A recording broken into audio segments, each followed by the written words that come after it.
After the third episode, I remember all five of us were in a city, and the whole city seemed to recognize us all at once. There's the thing with Soulcracker is that they were probably not a bad band, but the Beastie factor, the guy that just kind of was there, like somebody's little brother that their mom was like, "Hey, make sure you take Beastie with you."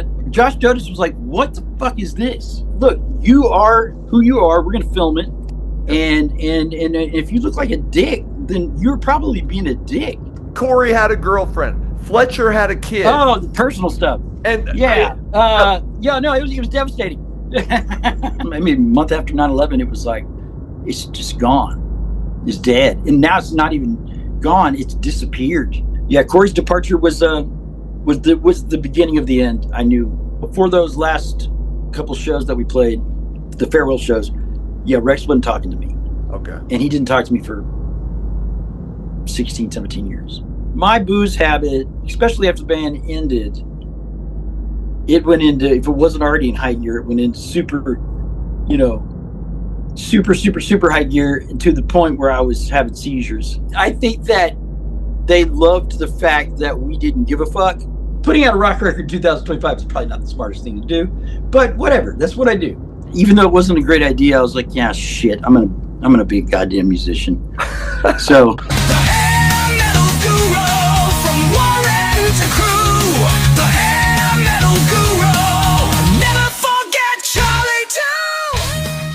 hey, what a thrill to welcome Brandin Lea to the show. Brandin is the singer in the band Flickerstick, who came to fame in 2001 when they appeared on the VH1 reality show Bands on the Run, which they won. They got a bunch of money, a bunch of gear, and a music video for their song Smile. And they got some fame, notoriety, and a record deal with Epic. But not everything worked out like they planned. The band broke up in 2009, but they are back with the phenomenal Superluminal album, which just came out 2 weeks ago. With that, Brandin Lea, welcome to the show. Hey, thanks, man. I'm a massive fan. I got caught up in the Bands on the Run wave and have followed you guys forever. So I truly appreciate you being on. And I want to get into Superluminal. Which is great, by the way. But I want to get an idea of like your background, like when do you kind of know this music thing is your thing? Like that's what you're gonna do.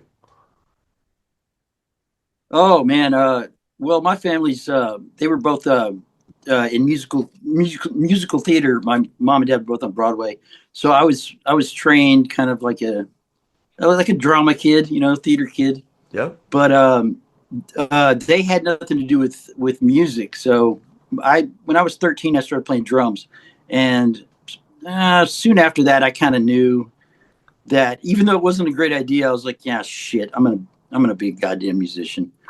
So it kind of got me early. Okay. But yeah, I realized that it was probably a really bad idea, but I did it anyway. Okay. So wait, like, were you writing songs at that early age? I mean, when did you start doing? No, I started writing songs after I started learning how to play guitar when I was about 15, and I started writing songs a couple of years after that. So my first band was when I was about 18 or 19 when I started writing songs. Yeah. Okay. So were there bands before Flickerstick? There was a band I was in before Flickerstick, but it was very short-lived, and we didn't know what we were doing. Yeah, there was a band. It didn't really have a name that's worth repeating because we didn't really play but a couple of shows. Sure. But then Corey and I founded Flickerstick shortly after, and then that, the rest is history. But yeah, there was a previous band, and Corey was actually in it for a little while, but it didn't really do anything. So you and Corey are the genesis of Flickerstick. How do you and obviously Fletcher, your brothers, but how do you get the rest of the guys of what would become that core lineup? Well, we had Flickerstick was started with a different drummer besides Dominic. We had Yep. a friend of ours, childhood friend of Fletcher and I's, named Jeff Lowe, who sadly passed away right before the reunion shows Okay. a couple years ago from cancer. But he was in the band for almost 2 years with us and played on our first sort of record recordings. I wouldn't say record. And then Dom entered in '98. Okay. And Dominic basically just said, "I'm your new drummer." Like, so that's how he got the band. But then Bands on the Run happened, and we recorded Astronauts, and then Bands on the Run happened shortly after Dom got in the band. Rex got in the band right after Dominic. 99, 2000, New Year's Eve. Okay. Was his first show was Y2K. Rex's was. Yeah. Okay. Yeah. But Corey worked with Rex. Okay. And when we wanted to add another guitar player, Corey just said, "Hey man, there's this guy that's a couple of years older than us, but like he's been in bands. He seems pretty cool." And then enter Rex Ewing. Okay. El Dangeroso. Yeah. Okay. El Dangeroso. When do you notice that like Flickerstick is starting to become a thing? Like is there a show, or when do you know like, wow, something's starting to happen? Flickerstick started really well. We were doing well ish regionally in Texas before Bands on the Run. Yeah. We were starting to sell out some shows and get a little bit of a buzz going. But no, it's hard to say. There wasn't really a point, but Bands on the Run definitely helped. Yeah, sure. Okay. Sure. So even before Bands on the Run, you had put out a version of Welcoming Home the Astronauts. What like how, and that was on, I'm assuming like a local, like an indie label. How did that come together? Yeah. So we recorded Astronauts, and then a couple months later, we started the audition process for Bands on the Run, which was odd. was it originally supposed to be for you and Fletcher? Like, was it going to be about like brothers or something like that? So yeah, that's what they said. They said that they were originally kind of looking for like a reality show about brothers and bands and stuff like that, but it never panned out. Okay. So, but our manager found flyers hanging up in Deep Ellum that said, "Are you in a band? You want to be on TV?" It was supposed to be on MTV at first. Sure. And it had like this information, like, and that we saw it. We didn't. We were like, nobody's going to put us on TV. Yeah. So we didn't even think nothing of it. And our manager kept bitching at us about so how you auditioned was for the open calling things it was like 5 questions. You had to videotape your band, someone else asking these 5 questions, like, off camera or something. Yep. And then send it in and see what they say, And so we refused to do it because we thought it was stupid. We really did. We were like, this is dumb. And our manager kept bitching at us about it. So finally he sent like a friend of ours over there and was like, just ask them these real fast. Get them to sit down, push record, and get them to answer these 5 questions, and that's all I need. Sure. And we did. I don't remember what the questions were. Like they were really generic. Yeah. But we didn't want to do it, so we were obstinate the whole time. Just like, we're smart asses about the answers. Like, yeah, whatever, man. Blah blah blah blah blah. And so our buddy got what he needed and sent it to our manager, and our manager was like, "Oh, Jesus Christ!" But he sent it in anyway. Okay. And we never thought anything of it. We were just like, good, our manager's off our back. And then about a month later, he said, "Hey, remember that thing that y'all had to do where I made y'all answer questions? Well, y'all got a callback for that." And we were like, "What do you mean? What do you mean a callback?" He goes, "Well, the regional thing for this TV show deal is going to be in Austin for you guys, so y'all have to go to Austin." So we went to so we basically went, like, ours was Texas, so it was in Austin, and then I think New York was one, Chicago was one, and LA. I mean, this thing was huge. Yeah. And so we had to go down to Austin and do our second of a few auditions. When Yeah, well, I mean, the whole audition process was insane for us because we did not take it seriously at all. It never once, because we never thought anybody was going to really put us on TV. do you think is that what got you on the show? Maybe. I think that they loved the fact that we didn't give a fuck, Right. but our not giving a fuck was genuine, because we were like, we didn't even know if we wanted to do it. We just kept going like, we kept going like, look, it's not going to work out. So let's just be, ourselves. And then maybe this will be over with, like, go away. Like we never thought we'd get on. So every time they kept asking us back, we were like, come on, get out of here. And they loved it. Was there anybody in the band that thought, hey, we shouldn't do this. This is gonna, sell not one of us or whatever. No, absolutely not. Okay. All five of us were like, this is stupid. Nobody's going to put us on TV. Okay. And then we kept getting moved up. And we were like, Jesus Christ, dude, when are they going to realize? Like we were terrible, and they ate it up. Next thing you know, we were on a fucking TV show. Okay. 7 million people a week watching. We were just like, how did this happen? Yeah. Yeah. I mean, we wouldn't put us on TV, right? But somebody thought it was a good idea, and off we went. And we were like, are you for real? Are you sure they got the right band? Right. Like, okay, sure. Y'all gonna put us on TV. We knew we weren't good for society. We knew we knew exactly what we were. That we were five dudes that were very young at the time, and we're hellions. We were just there was no controlling us. We were about to break up at any time. So we were like, somebody's gonna put this on TV. Okay, let's see what happens. And that's what happened. Do you feel like if you hadn't gotten bands on the run that you might have had a chance anyway? I mean, you're a fantastic songwriter. Maybe it happened. That's who knows? Bands on the Run either really helped us or maybe just made us into this TV band, which we were doing good on our own before Bands on the Run. Yeah. But I'm not going to say that it didn't. It might, of course, it helped. But would we have had it to do anything at all? I don't think so. No. Sure. But sure. It definitely sped up the process. Yeah. For sure. When did you notice that the show was impacting you guys? Like, holy shit, things are changing. Well,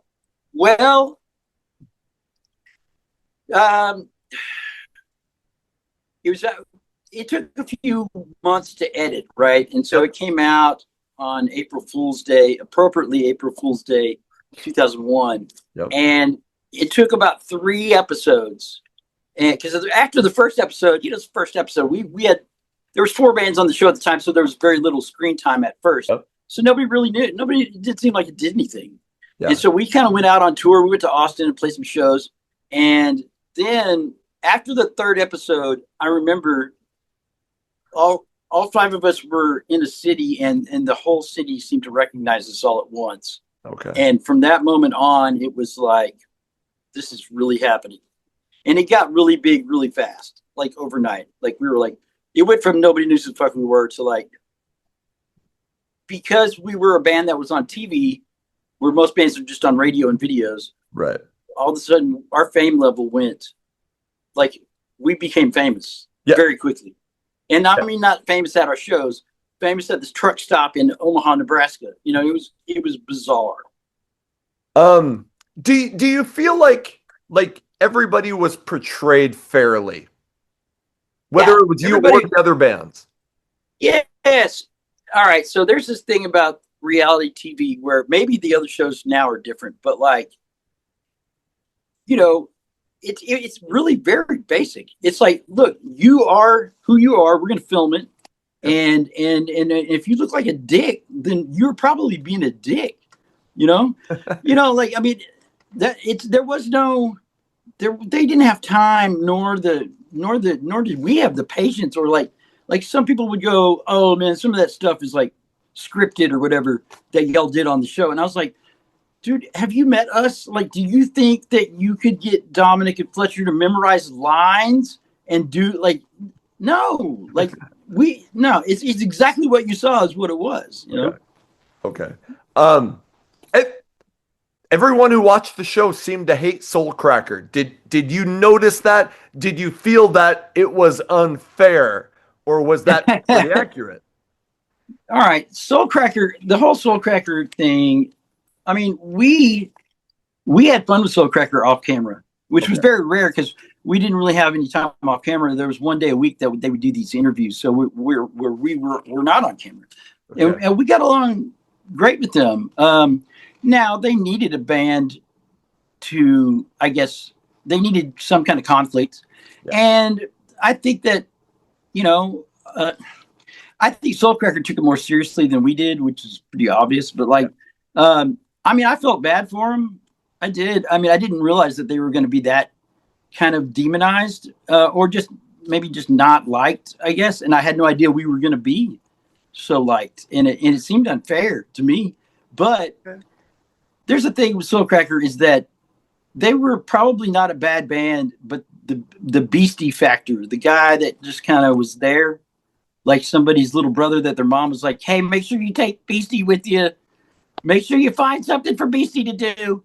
You know, it was that. And so when we saw them, we were like, man, you know, yeah, Sutton, the singer, was good. You know, Bob is a great drummer. You know, Ramsey and what was bass player's name? They were good guys. AP. It was just like, yeah, we were just like, why? What is this dude doing? And it seems, I think they thought it worked for them. Yeah. And we disagreed with that. Yeah. But you know, it's not our band. So, and I think that was kind of a thing with them. I think that everybody that had something negative to say about Soulcracker, it was like Beastie was an easy target. Sure. But you know, that's something that you got to kind of recognize. Yeah. And I guess they didn't, you know, but I don't know. I mean, yeah, who knows? I did feel like, you know, it was so lopsided the way the public looked at us and them that, yeah, man. I mean, I don't think they deserved all that. You guys seem to have a connection with Harlow, and probably didn't help that they were halfway decent looking. Like, but did you guys actually get along with them? Did you ever? Yeah, Harlow. We got along with all the bands. We got along with all the bands. Okay. Even Soulcracker, but Harlow, I mean, we didn't have that much time with them really. Okay. Like the little that you saw is probably all we had, but we liked them. We thought, you know, they were fun. They were a girl band. We were, you know, it was like, hey, we're on this show together. I mean, we were just basically just trying to. Okay, here's the thing about the show. All right, when Flickerstick got, I guess, cast, or you know, as one of four contestants, we were like, oh well, we'll be kicked off first, no doubt about it. Like we thought we'll get 4 episodes out of this thing, you know, because there's no way. Just like we get on the show, they're like, there's no way they're going to keep us on. We'll do something and get kicked off, or whatever, you know. But we all know this isn't going to be something that we stay on. So we all thought, you know, when we got on and they started filming, we're like, you know, well, we'll be sent home soon. We had no idea we were going to stay for 2 months. Like, you know, the first band got sent home after like 3 weeks. So we were like, really about 2 weeks. And we were like, yeah, we're only going to be on this thing for a couple days. Right. So we met Harlow and all the other bands, and we were like, cool. And we just figured we'd be kicked off. We knew we weren't going to sell more merch than these other bands. Come on. Okay. I mean, we just figured we'd be going home. And then when Harlow ended up going home instead of us on the second time, you know, yeah, it was a bummer because, you know, we liked Harlow. We did find more in common with them. Sure. And they were nice to us, you know. We partied with them a little bit, but we didn't really get to do that much stuff with them. Okay. Who's the first band that went off? Was Josh Dotis the first one on? Josh Dotis. Yeah. I mean, they were nice. They were on. That was the first, you know, cut off, and everything went by so quickly. We barely got to even hang out with them. You know, I mean, they were confusing to me. why they were on the show, but the whole show was confusing. So when we got on the show, we came from Dallas at a time where Dallas had a really cutthroat, very hard to get into music scene. Yeah. Where there's a lot of really good bands. Yeah. At late '90s, and so we were used to getting like, man, we would get our ass handed to us a lot. Okay. And so we thought, this is a national TV show on MTV or VH1. Surely these other bands are going to be really good. And, we're just going to do the best we can. Right. Well, then we saw the bands. And we were like, these bands aren't that good. I mean, they weren't bad. They were. Harlow was good in their own right, in their own way, I guess. Soulcracker we didn't get. They're from SoCal. That whole thing, we didn't understand that. I don't know why you wear shorts on stage, shit like that. It was stuff that we didn't think it was that good. Josh Jodas was like, what the fuck is this? Like, how do you have a competition with music? It's already hard anyway, but like, how do you have a competition with us? And Soulcracker, that makes sense sort of, but then Josh Jodas is like, what? I don't even know. I don't even know if they're good. Are they good? Because that's different. It's right. Apples and oranges, Right. But Josh, we thought that they looked smart. We thought they'll stay on the show for a while. Right. And then they were off first, and we were still on. We were like, wait, we thought we were going home. Why are we still on the show? So, and we didn't know that was going to be a recurring thing. It felt like you guys were the band that everybody was like, I want to hang out with those guys. Yeah, we didn't know that. I mean, we had no idea that people would like that. We thought, I don't know, hopefully people won't hate us. We didn't know that all of our drunken, debaucherous ways in our, this is 25 years ago. Right. We didn't know that was going to be appealing, really. We thought some people might be like, oh my God, dude, but so it ended up working out for us, but we didn't know that at the time. No. If anything, we thought we would be hated. We didn't know. If that show came out now, it might be that way anyway. It might, yeah, no shit. But no, we didn't know. We had no idea that it was going to come off so well for us. No. Right. So you win. You got the gear. You got the money. You got the video for Smile, which was amazing. But was there negative fallout? Like when it came? I mean, there was, the relation. So it's a. Yeah, within the band it didn't do anything that hadn't already been a problem. But what about with that home? Well, the Bands on the Run, just being on the show in general.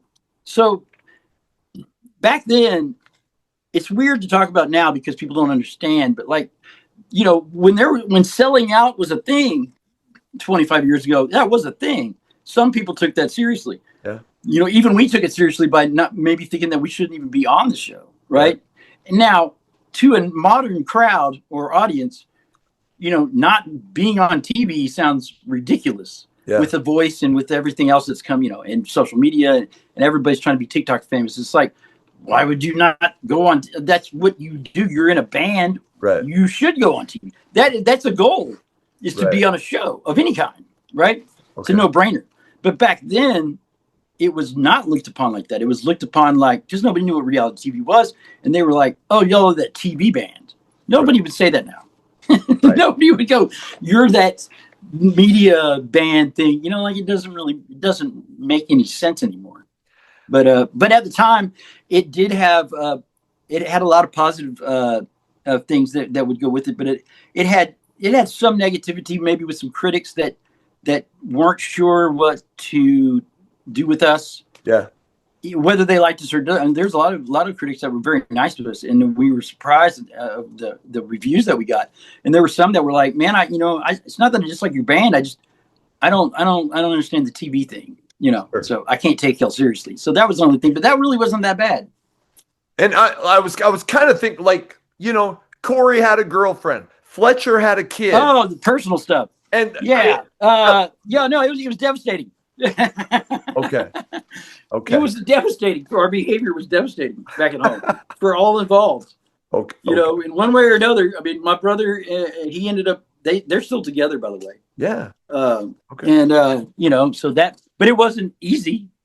You know, he had to explain all that, and that I don't know. I wasn't there for that, and nor was I ever going to be. But yeah, Corey's girlfriend at the time, you know, complete implosion. That didn't work. Rex got divorced. That was a pretty big one, you know. Right. And he ended up seeing Rachelle from Harlow for a while, and then that blew up somehow, and that was a bottle of Jaeger night incident, you know, like so. Dominic unscathed, don't know how. Completely unscathed. Dominic's behavior was everybody loved him. Okay. We were just like, wow, it's crazy. I didn't really have any scandals going on because I mean I was single on the show, so there wasn't anybody at home with a pitchfork for me, you know, or anything like that. I didn't do anything. I was acquitted. Okay. So, but no, there was some ramifications, but sure, it didn't really. It was, well, I mean, you know, Rex and Fletcher had a lot to deal with, but you know, we were on tour all the time for literally 9 months a year. Yeah. Like, so our home life was like, what is that? You know, right. Like as soon as the show started airing, we were gone. Right. Yeah. So you for signed like 10 years. for about 10 years. You signed with Epic and you remix and remaster Welcoming Home the Astronauts. You worked with Rick Beato. Yeah, Rick is a co-producer on Astronauts. Little do a lot of people realize. Yeah. He did not produce it originally. It was the original production was done by Todd Toby Pipes, and then when we got signed to Sony Music or Epic, they just said, "Y'all are going to Atlanta to rethink or recut, rehash the singles, which is like 5 songs, which is a lot." Right. And we were like, we didn't understand why, but you know, it's a major label thing. You know, I mean, we didn't argue. We were just like, okay, sure. So we go to Atlanta, and there's this 40-year-old guy, and he goes, "Hey, my name's Rick," and we had no idea who he was. We didn't know what he had done or if he had done anything. Just nothing about this guy. We slept on his floor at his house for the first couple nights, I think. I don't know why, because we were signed. We should have had better arrangements. But right. And then the rest of it was in the studio, the same studio he has on his shows now, same place. Okay. And he took those 5 songs and said, "Well, let's rethink all this."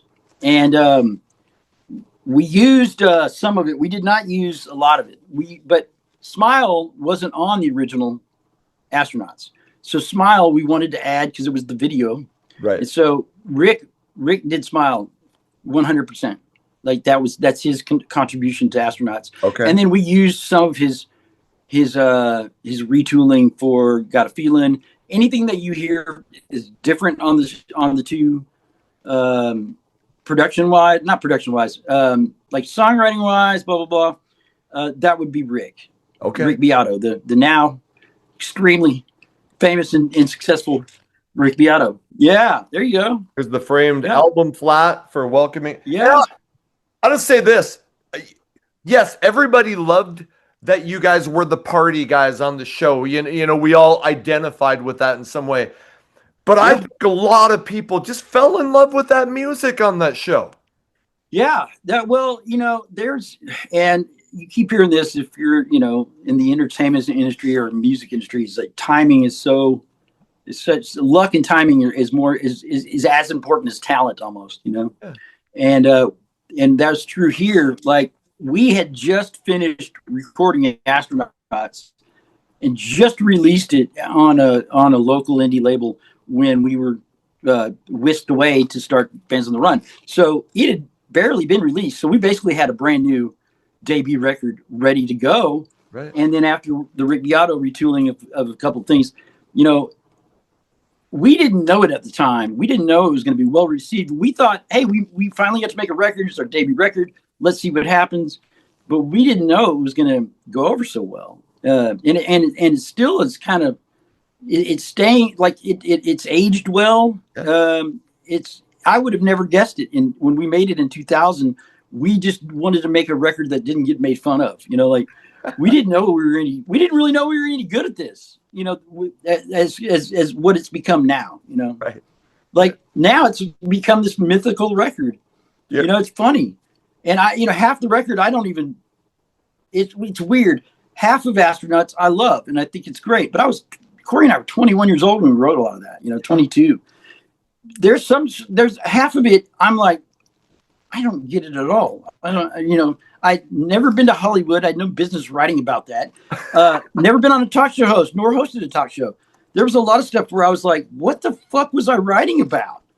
And so some of it doesn't make any sense, but it's still good. Yep. But then you have Lift and Sorry on Trajectory and Smile and Coke and Beautiful and Direct Line and Execution. Yep. And now the opposite happens. I look back and I go, was I 22 when I wrote all that music? Because, those songs are good by any standards, like they're good songs. They're really good. Lift is really, really good. It is. But, I don't care that I wrote it. It's a fucking good song. But not all of them are on that record. But some people disagree with me. They go, the whole thing's great. I'm like, talk show host, really? Okay, sure.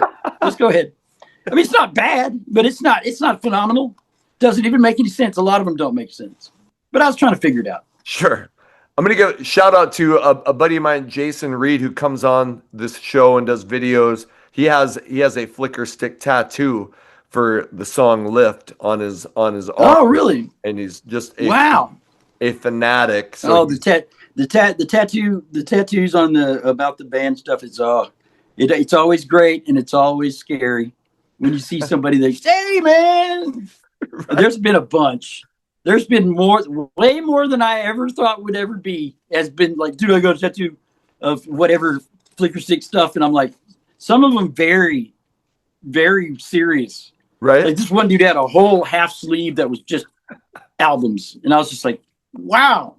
But I mean, it's great. It's just like that stuff never becomes normalized. It never does. Were you ready for that level of fame? Like, or was it like, okay, this is more than I was ready for?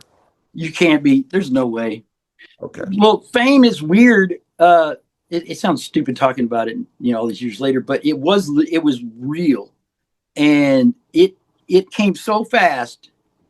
But ours came in a different way. Usually, if somebody's famous, they are wealthy or rich, or that goes together, rich and famous. We were not that. So it was weird because, and here's the thing about, there's two things with the fame part that I was not aware of, and they're very, very important that nobody really thinks about. I didn't. Who would? People only think of the good parts and the perks and like all the, the stuff that you'll get or whatever, all the notoriety. Right. Is that there? Yeah, absolutely. But, you don't think about the downside of it, of how unsafe it is, really. And I'm not a big safety guy. I'm not one of these guys that's like, I'm scared of this. But it is no joke. Like, people will mess with you if you're famous. Whether some of them might not even dislike you. But there's that issue that was really, it makes you very paranoid, stuff like that. The other thing is this was hard. So it's such a huge, when you realize that you can't turn it off, you can't go time out everybody. Yep. You you put photos or stop asking me for, or just stop any of it. You can't do that. Right. It's there 24/7, right. And it sounds fun until you're in a situation where there's a lot of people around, and maybe someone's not anything, where you're just like, holy shit, I don't want to do this anymore. Like I don't want this. This is too much. You can't do that. Yeah. You're stuck with it. Now, one of the things that I did find that I wasn't the best was that, because that changes your life, it has to. You have to worry about, can I go into this place without causing a scene, or this is going to be hard to go on a date, or like, it doesn't affect just the person, it affects everybody around them. Yeah. Now, I'd like to think that most people's friends or family would be positive about it, But I did have some issues, not maybe with my family, but with some old friends where, to my face, they were positive about it. Okay. Oh man, that's awesome. And if I did stuff that they wanted me to do, like, hey, will you come with me to this thing? Kind of help me out, then, and I was like, yeah, sure. But it's so easy to start hearing like, oh, well, he's changed or they've changed, all that shit, right? Well, you're going to have to change. There's no way around that. Yeah. Now, you don't have to change for the worse, but you're going to change. But here's what I figured out, or here's what was apparent to me, is that if anything changed, it was everybody else, or at least a lot of the people. Like, I didn't feel like we changed all that much, but a lot of people around us sure did change. Their expectations totally changed. The way they look at you changed, and the way they wanted you to see yourself, in like just everything about it. And a lot of times not for the better. It was more like and then some of them would just straight up turn on you, like Right. They would get jealous, or they would just be like, it was easy to see who your real friends are, because you'll have a lot of new friends, and then you'll have a lot of friends that you really thought were genuine, that they're the ones behind all the, oh, he's changed stuff. Okay. And it's like, no, dude, you've changed. Right. Yeah, you treat me completely differently now. Right. And right. that was something I wasn't prepared for. Right. But it's easy to blame the person that's dealing with that than it is the your buddies that you've had for 12 years, that all of a sudden you're like, dude, why are you treating me like this? Like, why is this all different now? Sure. So that sucked. I didn't ever see that coming. Right. So the album it comes out in November, and you guys were supposed to do this big, and I'm sure you talk about this all, and thank you so much for all, because this is amazing. But you guys were supposed to do this big major showcase on September 11th of 2001. Like, tell me, like, what were you guys supposed to do, and what happened? Oh yeah. So the 9/11 stuff. Oh boy. Yeah. So, I mean, what were you supposed to do that day? I mean, what was a showcase for the record label, or what was? No. Oh, so 9/11. So this was all news to us. So when you get signed to a label as big as Sony or Epic, yep. which arguably they were the biggest label in the world at the time, they have a very far and long reach of stuff that they can make happen. If they want, they have the money, they have the resources and the people to do it. And if you get signed, it's not a guarantee.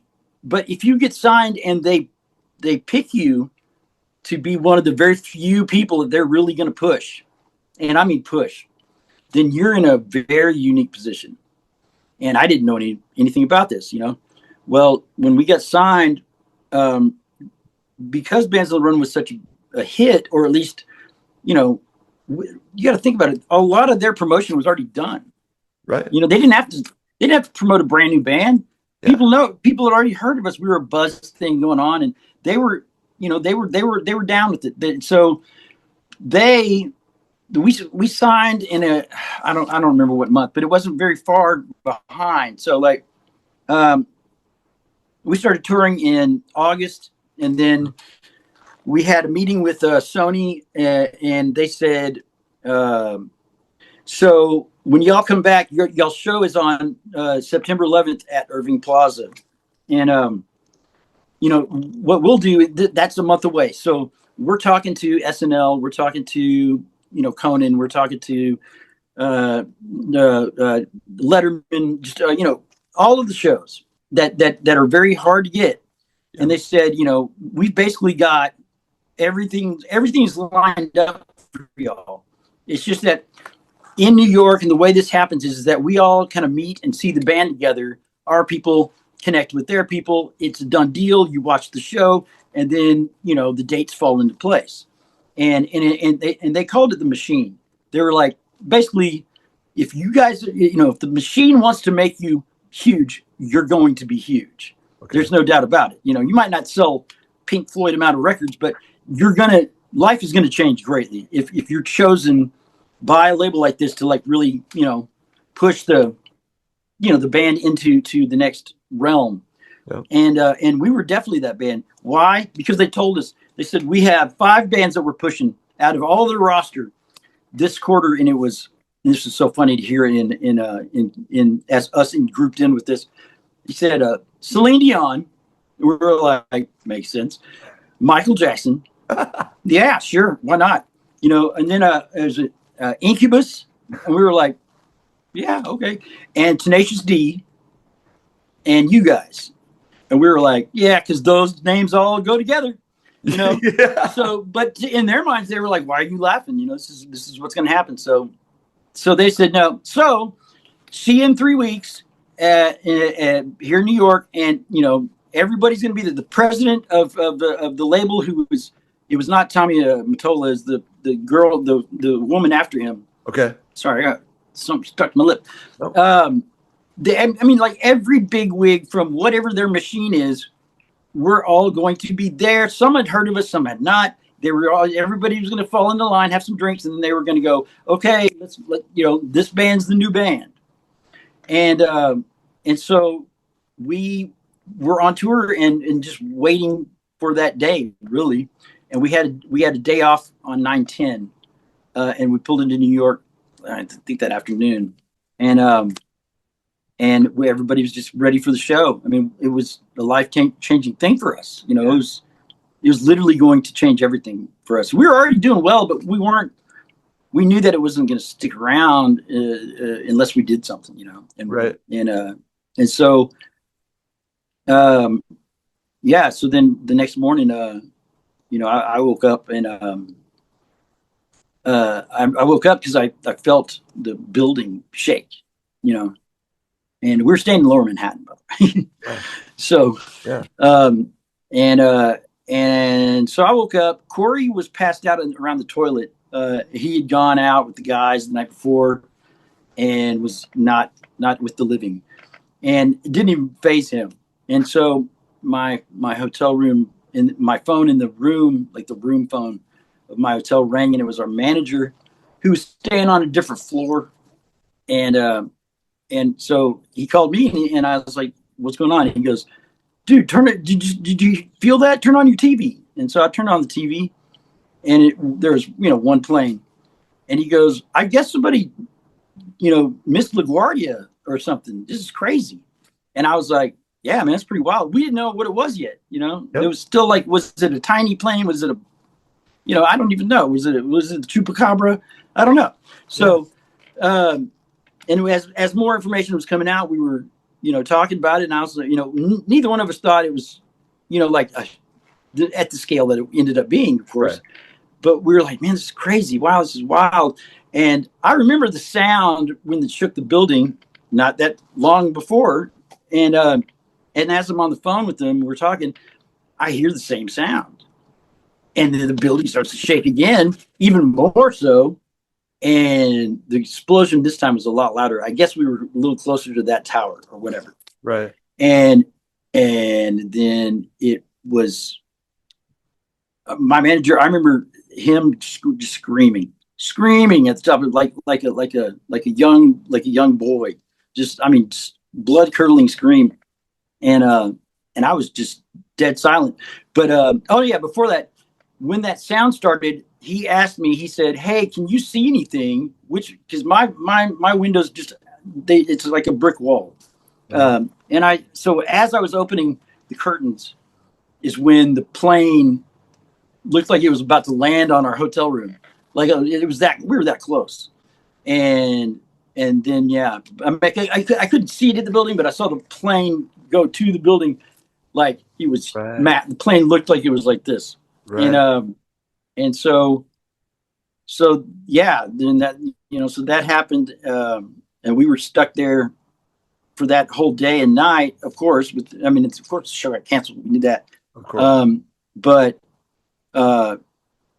most tours stopped. Everybody went home. Yep. Everything stopped. We still had I think 3 more weeks left on our like astronauts tour, and we did all 3 weeks. But it's weird. What's really strange to me is, we were out, you couldn't go anywhere. There's 9 million people on that island. Where are you going to go? Yeah. So we were kind of stuck where we were, and we were just far enough where we weren't evacuated, like a couple blocks. Okay. And so, we're all just watching everything and just, like the rest of the country. But, then we saw the towers fall, and there was, all the stuff, and just we were close enough where it was too close, but we didn't get evacuated. But here's the weird thing is that after the second tower fell, I don't have any memory of any of that day or that night. And the first memory I have is the next morning leaving Manhattan and going to Ashbury Park to play the Snow Pony. But that's not a day that you just forget. You know what I mean? That's not a day that you go, I don't remember. We weren't drinking, and after the second tower fell, I seriously don't have any memory until the next day. I'm not saying there was any like conspiracy theory, chemicals or anything like that. No. It's my own brain, but I couldn't tell you. I still don't know where we stayed. I guess we stayed there in the same hotel because we weren't, evacuated. But I mean, I don't know.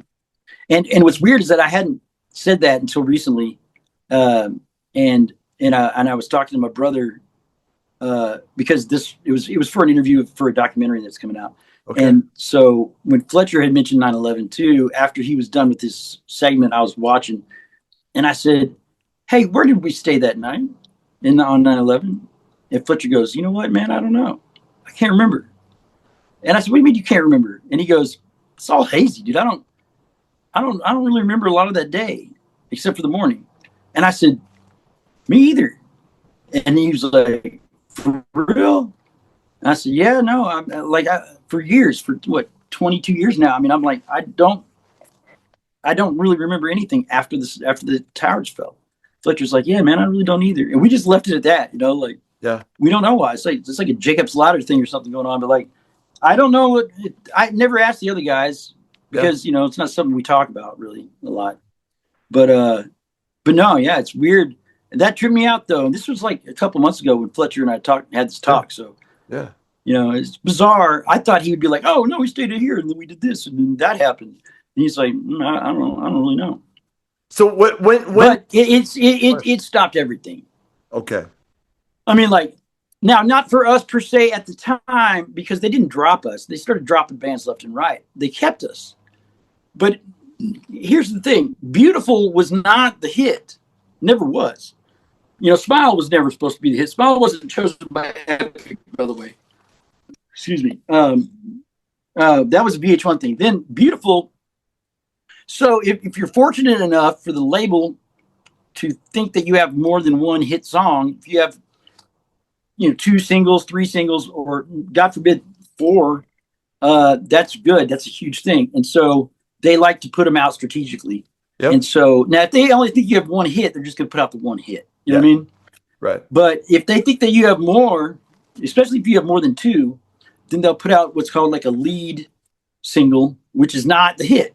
Okay. But they want to gain traction. It's like the second best, I guess, maybe. I don't know. Sure. They put that song out, they try to get everybody ready, and then they come in with the big, the big bat is the second one, and that's the one that's supposed to do the most damage. And then after that, you have the third one is like the hey, you like that one? Here's another one. And if you have 3, you're double, triple platinum. You know what I mean? Like that's crazy. Well, they thought we had 4. And this was tested by their testing it in different cities and stuff like that. Coke always came up basically just a no-brainer hit. Yeah. And even Chloroform did for some crazy reason. But anyway, but Coke was like, everybody knew it. Dude, it's a done deal. So Beautiful had come out. We made a video for, and then Coke was supposed to come out in October, beginning of October, I think. Or maybe it's the end of September, but it was right after 9/11. Yep. And so we were supposed to shoot a video for Coke, and that was going to be the huge push. Well, after the 9/11 day, then it was going to, all right, here we go with Coke. And so after 9/11, we didn't hear anything for weeks. We finished our tour, and then our manager's like, "Look, nobody knows what's going on right now." And he had one other band on his roster, which was Drowning Pool. Okay. And Drowning Pool bodies got pulled off of all the radio stations after 9/11. So he was freaking out. Drowning Pool was freaking out about that. And then here we are with this 4-single album that's, should be, about to just do crazy things. So we were told every reason to believe, was going to be the case. And then that was in like purgatory, right? Right. And they said, well, we're gonna postpone everything 6 months. 6 months in this industry, and 6 months in the music industry is like it's gone. Can't do that. It doesn't happen. Nobody ever postponed anything a month, a couple of weeks. It's like go. 6 months or something like that. I go, they're never going to release this record, are there? Or it was released, but that's it. There's no more for this record, is there? And our manager goes, no, don't give up hope yet. And then he called me and he goes, they let your A&R go today. And our A&R signed Dave Matthews Band. Oh, so wow. he wasn't easy to let go, Yeah. And when we heard that that they had let Pete Robinson go, and they kept us, and we were like, we didn't know why they kept us, but they wanted us to make a follow-up. But Astronauts was done. The whole thing was done. And not only that, but later on it ended up not being able to be sold, which is still bizarre to me. I still don't know why that happened. I mean, bands get dropped or leave labels all the time. It doesn't mean that your album disappears. Literally it disappeared. It disappeared for 19 years till 2022. And you never got any answers about what was going on, or? Well, there was yeah. I mean, Epic and us, we got into a lawsuit with each other because they said that we didn't have the rights, and we always did own the rights, but they challenged us. Okay. And they tied it up in court for so long that it just.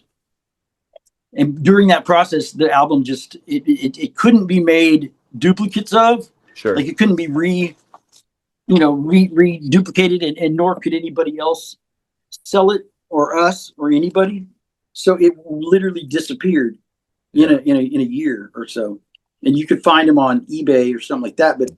But it was gone. The record that had 4 singles that it tested #1 and had all this promotion from VH1, which is unheard of back then. Yeah. The singles that were on radio had already done very well. A Smile went to #1 in South Africa. I thought that was bizarre. So I mean, this album was.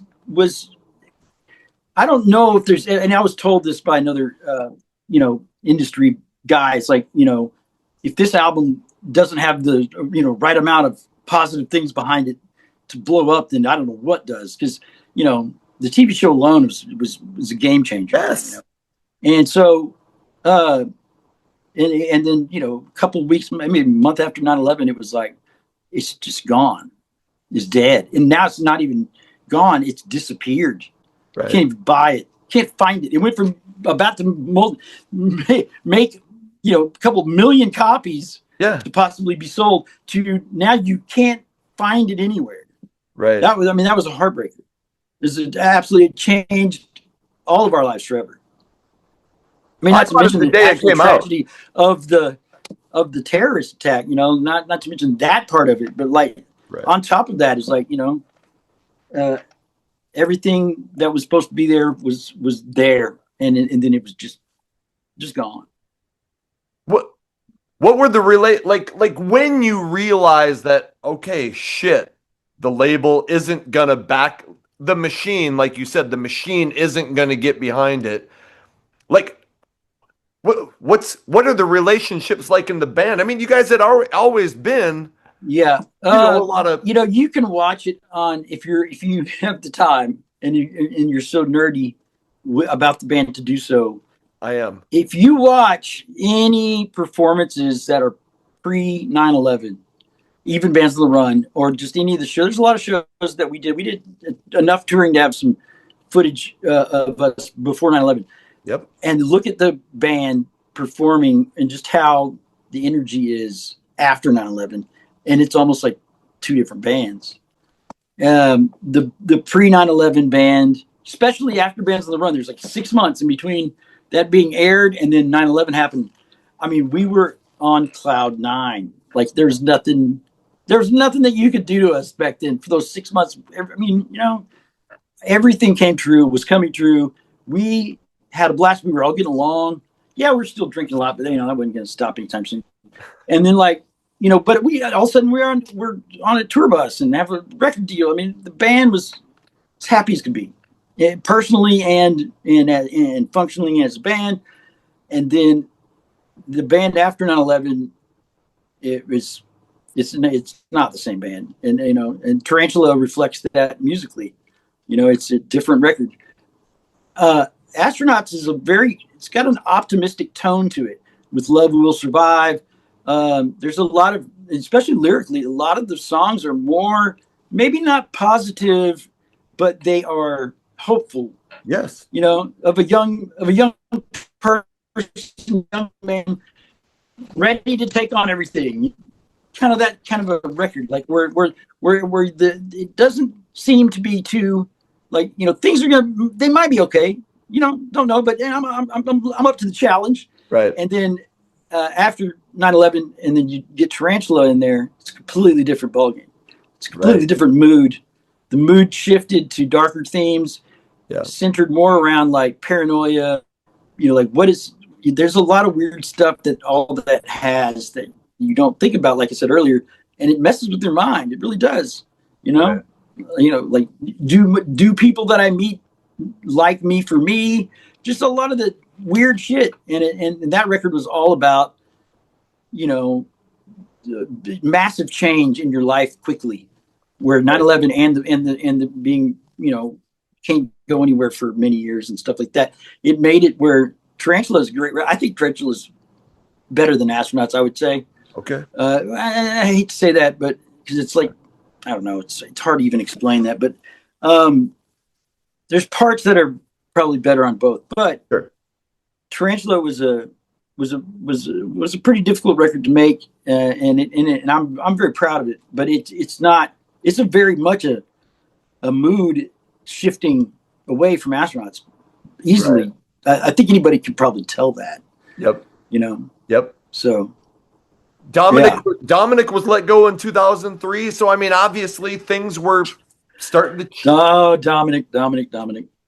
So, Dominic, after 9/11, really, Dominic lost his goddamn mind.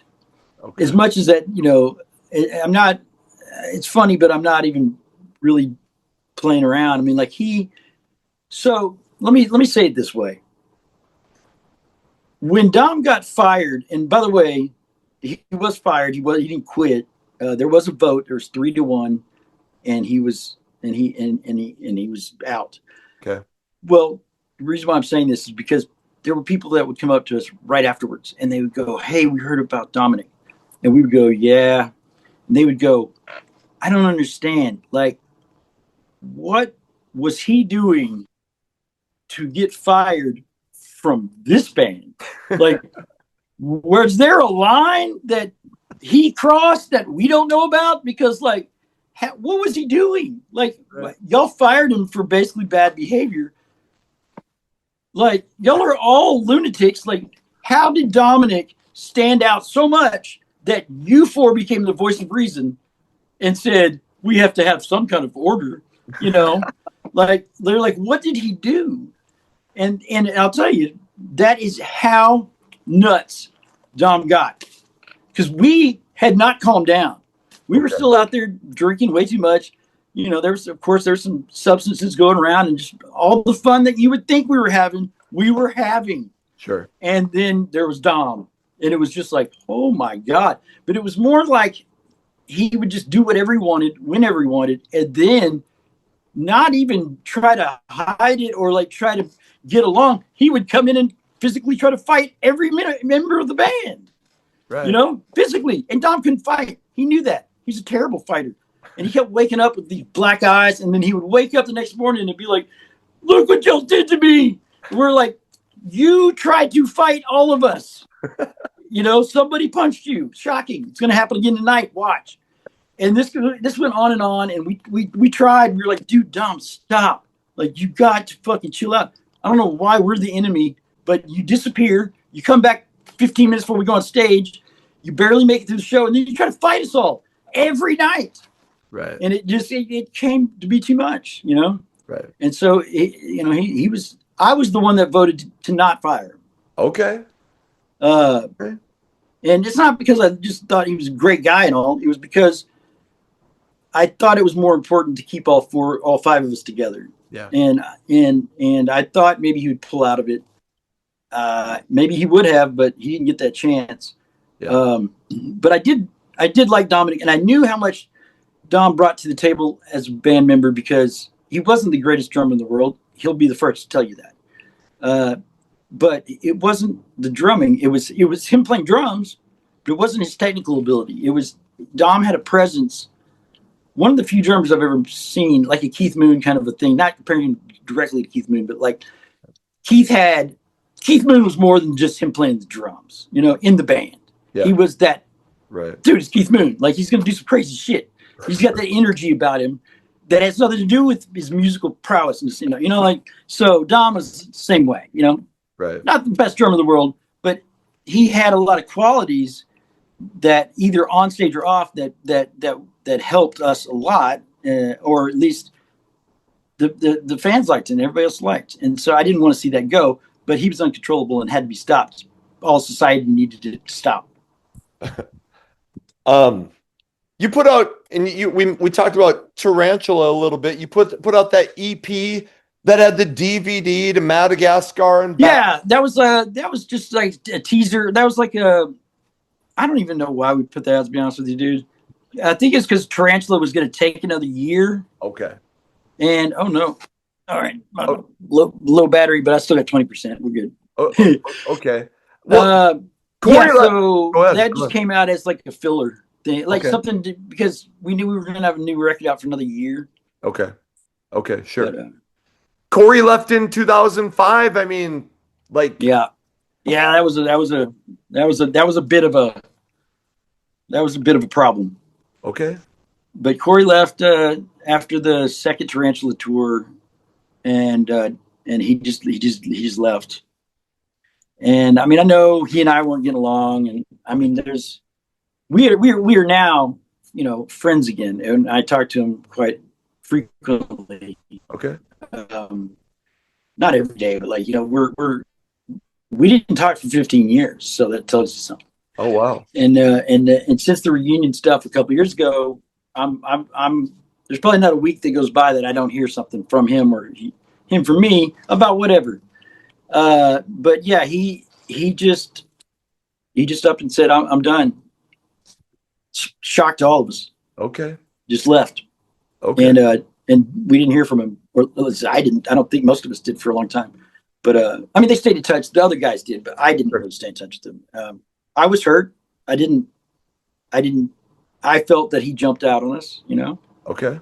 At the time, I did not want him to leave the band. I knew how much he and I were kind of like a duo of the creativity process of the band, and I knew of how important losing him would be, and I knew it wasn't a good thing, but I had no choice, and so, he left.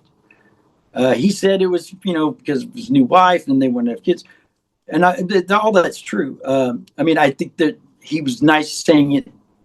It was more because of that, and probably had more to do with maybe he and I, or maybe just the band in general. I don't know.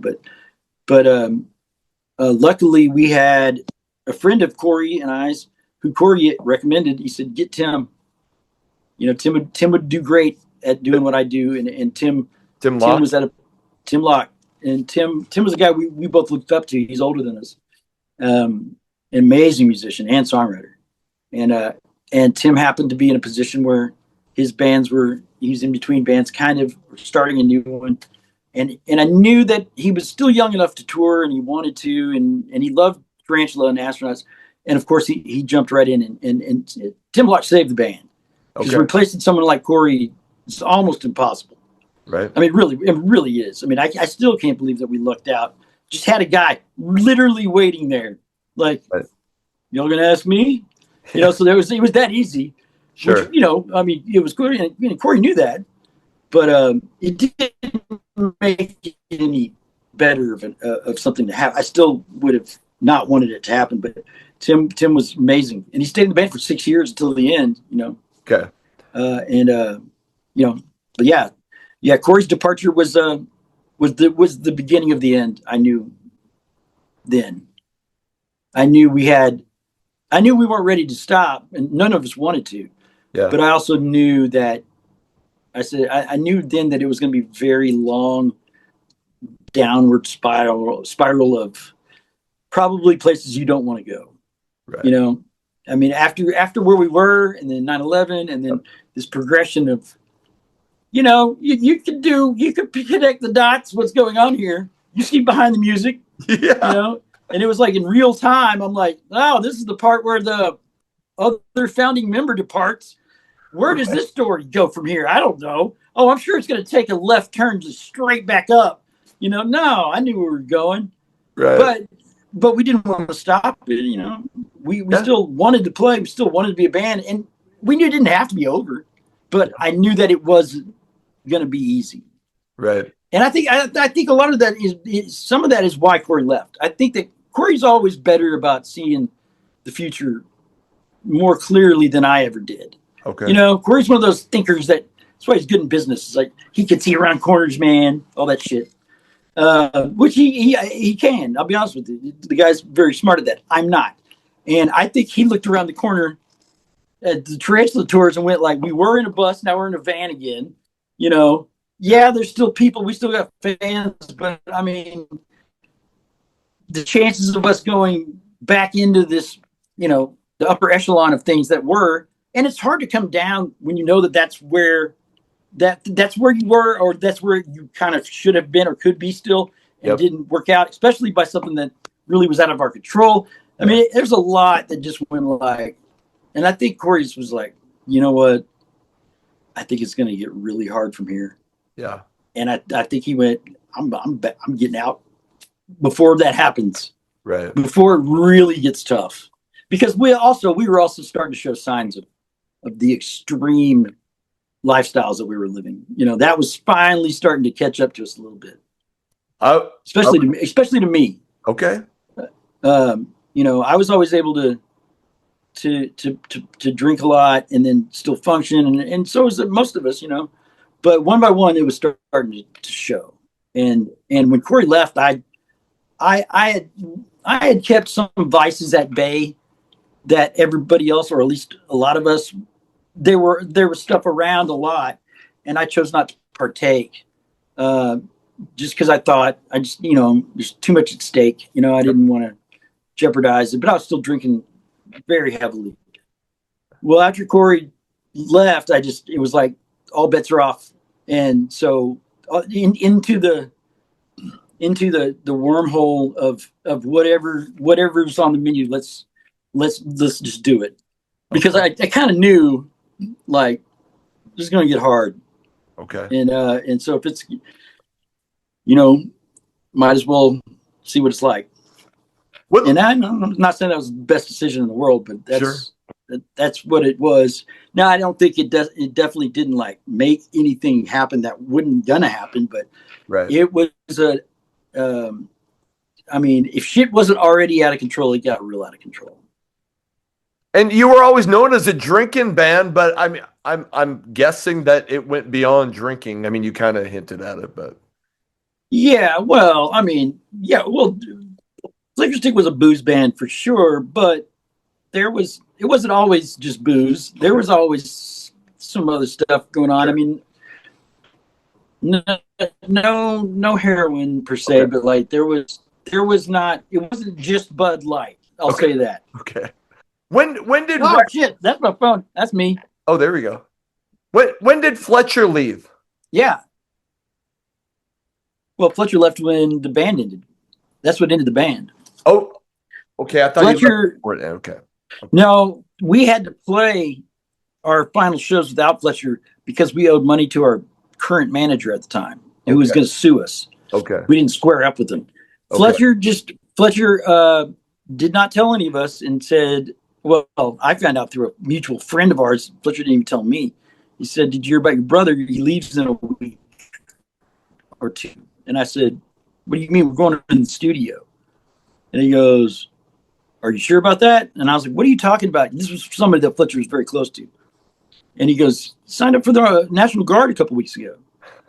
And he's going to boot camp. Like, he's got to leave. I go, what is this, stripes? He's 32 years old. You know? That's for kids. That's for 18-year-olds. They're like, yeah, I know, man. But either way, he's leaving in like a week or two. And I was like, and they're like, what, he didn't tell you? And I was like, no, didn't tell me. And he didn't tell any of us. And so when I heard about it, I asked him, and he said, yeah, man, I'm going to the National Guard. I'll leave you, you go to boot camp, and then blah, blah, blah. And I was like, oh, okay. So that's it. And he's like, yeah, man, I mean, that's what we got to do.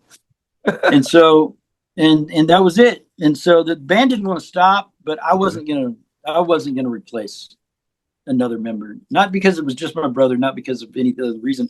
It's just that after Dom and then Corey and then, now Fletcher, I was like, you know what? Maybe it's time. Okay. And Todd and Rex disagreed with me. They didn't want to stop. Even Tim said it was whatever I chose to do, but he was down to keep going or not. Right. And we had been working on a new studio record that was getting to where we were getting close. Okay. And then Tim and I were working on that.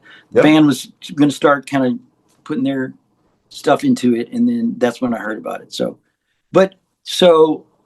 Fletcher, when I found out that the band was over, we had to play some farewell shows for this money reason for our management. And Fletcher had already been deployed overseas to Iraq, which they told him he wouldn't have to go to. And I was like, who told you that? He goes, the recruiter. And so Fletcher did not want to go overseas. He told me, he was like, I don't want to go, man. I don't want to go. I didn't sign up for this shit. And I was like, yeah, well, I mean, you sure about that? I mean, he signed up with being told that he wasn't, maybe because of his age, I don't know, but they were like, no, you don't have to, you're not going to go overseas. No. And then like he got back from boot camp, they're like, here's the deployment papers. So he was over there, and that's why we had to play those shows without him. So I guess it kind of looks like he had already gone before the band had quit, but that was the whole reason for it. Yeah. It wouldn't have, if he'd stayed in the band, it wouldn't have quit when it did. No. Okay. Were you and Rex getting along at that time, at the end? Rex and I, the only time that I ever knew, Rex and I never had an issue with each other as far as I know. Okay. Rex and I, I love Rex still to this day. The only thing I felt was that after I decided that with Fletcher doing what he's doing, that I don't want to keep going. I don't want to replace Fletcher. Okay. He didn't agree with that. And so for those last couple shows that we played, the farewell shows, Rex wasn't talking to me. Okay. And he didn't talk to me for 16, 17 years. That was it. Whoa. Until recently. Okay. Yeah. So yeah, I mean, there was obviously something, but that's the only thing I can ever think of, sure. Of course, we talk now, we're in the same band again, but it's something, there was something there that fractured for sure. Has since you guys have gotten back together, has he ever said, hey man, here's what I was. No, Rex is not, I don't want to, it's not all Rex. I'm saying that Rex, he's not one to talk about stuff, like we had a conversation before the reunion show that was good, and it was more like, hey man, it's gonna be fun to play again. It was just all positive. Okay. But no, I mean, we get along. There's nothing bad to say. I mean, sure. He just helped me, his parts on Superluminal are great. Yeah. He's playing better than ever. Rex and I, we're friends. We're in the same band. We may not be hanging out every day together, but there's, sure. I don't have anything but positive things to say about Rex. Yeah. and we're going to talk about Superluminal. You got sober, I think, in 2013. Is that correct? Well, Or yeah, I usually don't like the term sober because okay, I never really, sober is a weird thing with me. okay, I stopped drinking, which is stop the problem stuff, but mainly was drinking at the time, Xanax and drinking. okay, That I stopped that after a long, but my booze habit, especially after the band ended, it went into, if it wasn't already in high gear, it went into super, you know, super high gear, to the point where I was having seizures if I didn't drink, which is the last stages of alcoholism, like the stage before you die. right. And so I was at that dangerous level of not going to survive it much longer. And so I eventually just, I had to stop, and I was ready, and I did. Had you like tried treatment before, or was this the first like real? Okay, Um, time. Plug my battery in, it's about to die. I tried to stop drinking on my own a few times. Can you hear me? Yep. Is everything good? Okay. Yeah, I tried to stop on my own a few times, and would get a couple of days in, and didn't take. Okay. Carrie Fisher has a quote that says, "I don't have a problem with drugs and alcohol. I have a problem with sobriety," and that's very much how I kind of feel about it. There's something else going on. They said I was bipolar. I don't know. I mean, sure, whatever. I don't know. It doesn't really matter. I mean, it's just, what is that? I mean, it's a thing, but I totally understand. It's just that, what do you do about it? Like, I took medication for a while. It just made me not do anything that I wanted. Like, I couldn't create, couldn't write, didn't want to write, didn't do any of that stuff.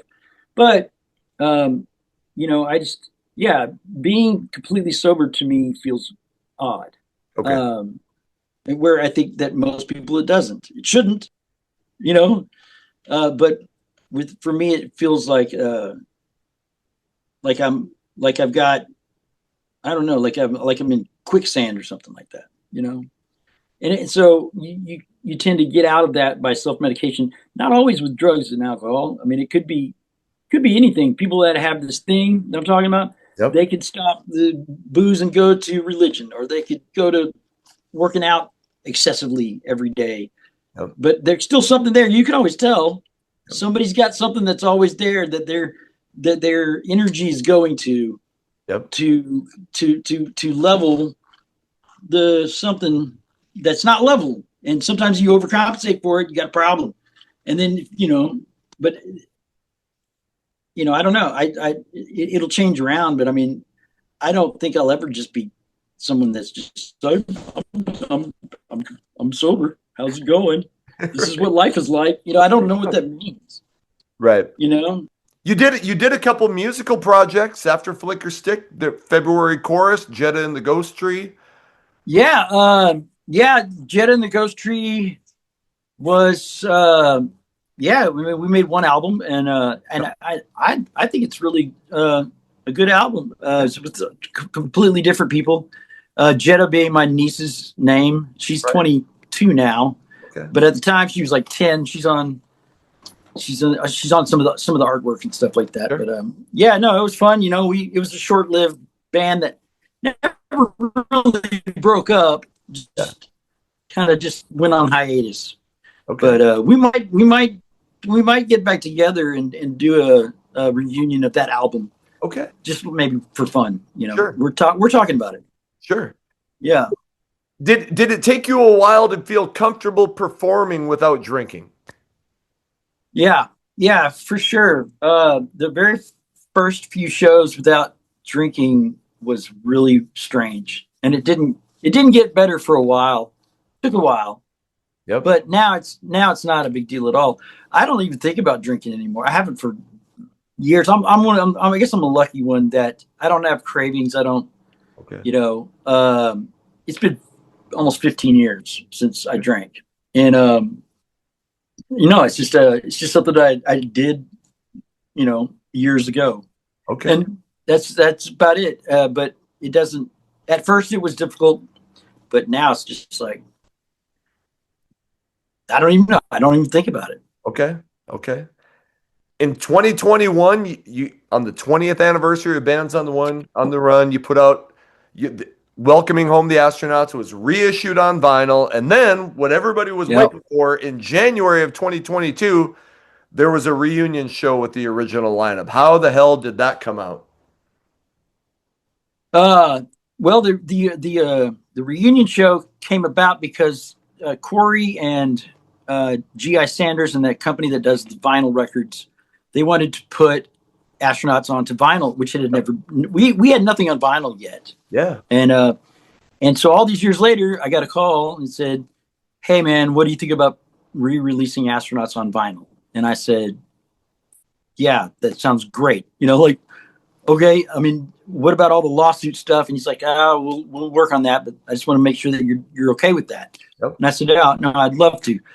So when that got a green light, all five of us kind of had a Zoom meeting together, and we're talking about the vinyl thing coming out, and Yep. and it was there had been talks about having a reunion sporadically every couple of years for a couple of years prior. It just never worked out. Okay. And but I think everybody knew that it was probably going to happen sometime.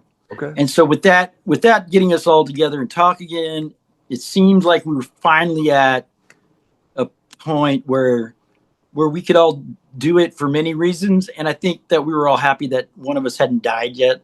So we're like, while we're all still here, like before anything happens, maybe it's time to finally do this. And everybody just kind of everybody agreed. And then it was like, okay, well, we're going to book it for 8 months from now. Hope everybody's ready. Okay. Get your guitars back out, which I mean, I never stopped playing. Yeah. And if I know Rex, he may not have been in another band, but he never stopped playing either. Right. But Dominic hadn't played his drums in 13 years. Fletcher hadn't played the bass in 14 years. Corey hadn't played the guitar in 14 years. So, there was it. It was a feat, and it worked. But it was a blast. It was one of the best highlights of my entire life was getting to do that. Literally was. Yeah. It was amazing. It was amazing just to see the look on everybody's faces the very first night. I still have never seen a look like that. I've seen a lot of audience, looks over the years. Yeah. You get the too cool for school. You get the surprise. You get the oh, I'm crying. I'm so emotional. But this one was everybody's look on their faces. I can't really pinpoint with one word, but it was like a mixture of what the fuck, holy shit, and is this real? I think this is awesome. I hope they don't die on stage. It was this mixture of everything that was just like and just to see that for 2 nights was great. It was great. It's still one of the weirdest things in my life, though, because I've been on stage since I was a little bitty kid, and I always could tell what the audience. I could read the room pretty fairly, pretty easily. And this, I couldn't read the room at all. I was like, I don't know what this is. It looks like it looks like, what's it called? It's like psychosis, a group psychosis. That's what it seems. It's like everybody looks crazy. Is what it looks like. It looks like they're a normal audience that have all lost their minds, but like not in a fun way, like in a almost clinical way where I'm like, hey. But I felt the same way. It was mutual. And actually, it actually followed into Superluminal as a chorus of a song. But it was awesome. Everybody did great. Everybody still could play. Shocking. So that was good. So obviously that leads to at least Flickerstick becoming an entity. What were the conversations? I'm sure there was an attempt to get everybody back. Well, it was during the rehearsals for the reunion shows, which was like 6 months of rehearsals. Yeah. I had mentioned to Corey that I wanted to play Flickerstick songs live again with the band, and I would go under my own name. but I was basically gonna me playing Flickerstick songs, Okay. but not under the name Flickerstick because I didn't want there to be any issues or whatever. Okay. And if anybody would have had an issue, it would have been Corey, And I didn't know what he would say. And instead, he said, "No. I think that you should do it under the name and revamp it. Start it over, start it again, make a new thing, but see if maybe Rex or I know Todd probably would want to do it, and then you're gonna have to get somebody to replace Fletcher and myself, but like don't do it under your own name, do it as legitimately as the Return of Flickerstick, Okay, and make a new album, and so that's what we set out to do, and it took a little longer. The album was supposed to come out shortly after this idea happened. It took about 2.5 years later, but here we are. But no, it's the same. I mean, it's different. It's some different members, but it's it's the same idea and same ethos. And now we're just old. Was there did Fletcher or Dominic consider coming back, or were they like, nah, that's well, we didn't ask Dom to come back. I don't think he would have. I mean, he might have. I don't know. Okay. But he just become a dad again. Okay. He's got two. This is Dominic, mind you, wife, 2 toddlers right now somewhere. Wow. So you do with that as you will. So no, I don't think Dom is in a good place to do that. Okay. But Corey, he's still involved, sort of like in a managerial, maybe I don't know, he's Charlie from Charlie's Angels. Okay. That's Corey. Okay. He's on a phone somewhere yelling at me from afar, going like, "What are you doing? What the fuck is that about? Why would you do that?" So not much has changed since high school. Sure. And then Fletcher said, this is what Fletcher said. That's what he said. I don't know what he said because he's never given a reason. He's never really said anything. It was like, that you could be in the band still. We play. You don't have to play a lot of shows. We're not going to go crazy like we used to.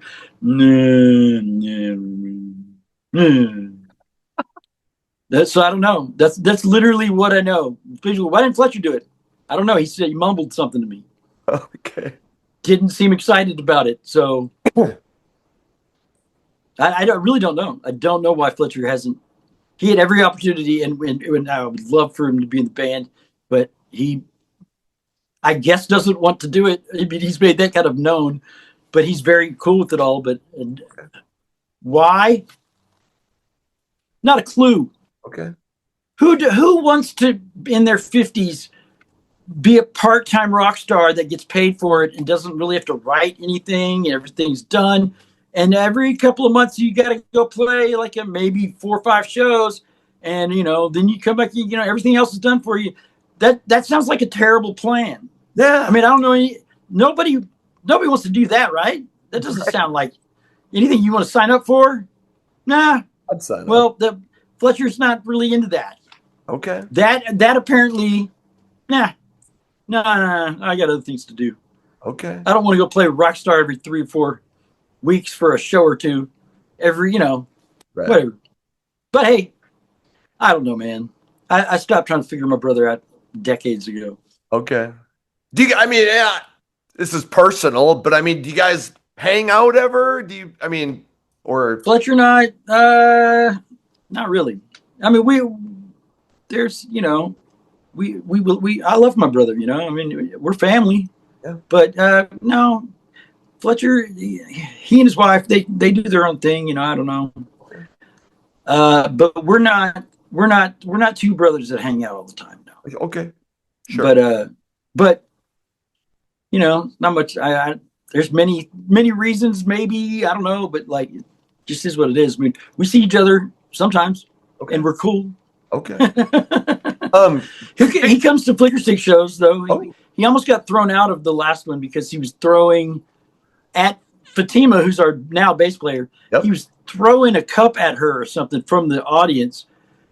He meant jokingly, but security did not recognize him and tried to throw him out of the fucking show. And he was going, "But you don't understand. That's me. I'm just playing with her because I'm the bass player. It's like a bass player thing." Right. And so they didn't throw him out because somebody went, "That's Fletcher. That's his brother." And so Fletcher's like, "Man, they tried to throw me out of the show." And I was like, "Well, were you throwing stuff at your teammates?" He's like, "Oh, I was just joking around." So there's that. There's that. He's doing that. So tell me about like writing, and I think Corey wrote some of Superluminal as well. Wrote Corey. Well, Corey wrote. There's a song that Corey sent me a demo of him playing acoustic guitar on his phone, and he had the lyrics for Your Heart Is a Fortress, and he said it was a song that he had written a long time ago that I don't know if he showed me and I forgot about. I don't remember the song, but he said, "I was just thinking about it now. See if you like it." So he just sent it to me in text, and I did like it. I didn't, but it was different. I mean, it was just an acoustic guitar and his barely whispery singing. Yeah. And so I have a home studio, kind of a DAW setup, and I decided to see what it would sound like with everything on it. And so I played the drums, the bass guitar, and the keyboards, and sang. I made a demo of it in a way of what I saw it could maybe end up being like. Yeah. And we basically just redid that in the studio for real. Okay. So Corey technically did write the music parts to Your Heart Is a Fortress, but that's kind of it. He helped out with Bo's song Compromise. There was an old riff that Corey had done, oddly enough, called Welcome the Astronauts, and it was supposed to be an instrumental song long time ago, and I don't know what happened to it, but that ended up being the riff for Compromise. But that's about it. Okay. And then did you write? I mean, you were always the main songwriter, or kind of for Superluminal. So I did not bring back anything old. Okay. I thought I was going to do that because I have some stuff from throughout the years, but I did that and I didn't like it. So I just said, I'm going to start fresh and start writing from scratch. And I did. I made demos, sent them to the band, and that were, I kind of had the idea of the song, and if they wanted to change something, they were welcome to. A lot of them did, some of them didn't. They put their own spin on it, whatever they wanted to do. And that was how the majority of the album ended up being written. Bo co-wrote that song with Corey. Yep. And he took the lyrics for that song. Bo's got two songs on the album. Yep. The other one is Noriega, and those are just songs that Bo presented as songs that he wanted to see. We liked, and I liked them both. I thought they were great. I think Compromise is a really, really good song. It's got a huge chorus. It's a great song, and his lyrics are good. So yeah, I mean, it worked well. I was worried about, because with Superluminal, I kind of had an idea of the mood of the song and kind of like the overall vision, I guess, or outlook of like what I, at least as a songwriter, wanted to kind of try to keep and not stray from. Yeah. And that's hard to do if you got too much else going on from other artists, because, then it might lose that. But Bo's, at least these two songs that Bo did, they fit in with the theme of what I was already kind of going for. So I think that made it where when you do listen to the record, hopefully if you do, it has an overall sense of cohesion, I guess, or it's like it seems like it should go together, and it does. Yeah. And where there was a couple other songs that might have made it on there that were unfinished, that I think would have made not a good departure, but in a departure in which those songs might have been good, but they would have splintered the kind of the chain link that we had in the concept and everything going on with the rest of the songs. I don't think they would have worked in that way. So so we decided not to do them, or to maybe do them some other time. But Right. I knew the 11 songs that we had as we were finishing them in the studio. I was like, this is our album. Like this is what makes sense, and I think that we should keep it where we are now. And maybe some people didn't agree with me, but they haven't said anything, or at least not lately. But I think it worked. I really do. I think it's Superluminal is I don't know. It's what I'm most proud of. Not that Astronauts or Tarantula weren't great records, but Superluminal is something else. It's a different. I got 20 years on Tarantula of learning all kinds of stuff and experiences and everything. So if you don't get Superluminal, you're not trying to pay attention to it, because it's top notch. It really is. And you need to listen to it as an album. Like go into it. Absolutely. Yeah. Don't pick it apart. Yeah. Right. It's like a movie. Yes. Yeah. You got to start it. And at first it might be odd. At first it might be like, I don't know, what is this? Right. But that's the best thing. Yes. All of my favorite albums, at first I was like, wait a second, do I like this? Yep. I don't know. This isn't what I expected. You go through all that, the stages of what a new album is. Yep. And if there's an album that I think is really, really good off the bat right away, it usually bores me after a while. Right. Or I forget about it. I go, yeah, it's good. Yeah, whatever. I haven't heard it in years. Yeah. But an album that I really like, usually it starts out where it takes me like a couple days, maybe a couple full listens. And then I start going like, I do like this. Yes. Because I start finding real things that are about the album that I can latch onto, or something about it makes sense. And if it makes sense too early, then I think that's just not that memorable. Yeah. But if it takes you a couple of listens and you actually give a shit, there's no way you can hear this record and not understand what I'm saying. It's not a concept record, but it's also not a concept record. Right. It's the main. Well, it was originally going to be called a New Apprehension. Okay. Or a New Apprehension. Okay. Which also almost sounded like a Star Wars sequel of some sort, but and that's because of the way things are in general. I think that there's a feeling. I think apprehension is a pretty good word for that. We're all apprehensive about stuff, but it was more than that. Is the concept of time, and getting older as we all are. I had to find out that I couldn't write about some of the same topics, as I did in my 20s and 30s, right? Because they're not really relevant anymore. So, right. I didn't want to write about AARP or anything, but I had to, figure out what it is I'm trying to say. What am I focused on, or what is holding my focus, and why should it matter lyrically? Does it matter at all? Because I try not to write from will the listener like this point of view. Okay. Some as far as I know, a lot of songwriters, some will admit that they do, of course. Right. They'll say, well, I want to say this because I think that people will like it.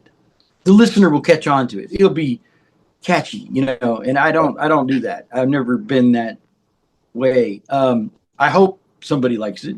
Yeah. But I don't write it with intent to be pleasable. Like, I don't write it with the intent for somebody to enjoy it in a way that's just for enjoyment's sake, like a Twinkie. You know what I mean? Right. And I know it might sound a little bit like, I don't know, some people might say pretentious, whatever. But, if it doesn't sound good to me, then what's the use? Right. So it doesn't really matter what it sounds like to whoever's listening, to a point, because I still have to be real about it to myself, or else I'm writing. If you start doing that, I think, and I tried, trust me, because when we were younger, it was like, y'all need to write a hit, and Corey and I would set out to write a hit song. Right. Well, maybe some people can do it, and they obviously can, but not, I can't, because it takes away the realness of it all. Like, I can't write it just to write. I'm going to try to write a hit song today. It makes no sense to me. Right. So lyrically, it has to do with time moving faster, and the ability at our ages now, which I just turned 50, to you're seeing more in the rearview mirror than you are in the future. Yeah. Probably, but unless I live to be 100, I doubt that. Yeah. So it's like there's a lot more reflective outlook than there is. Like Astronauts, like you said, it's an optimistic album about the future. What is going to happen? This album is more like, fuck, this has happened.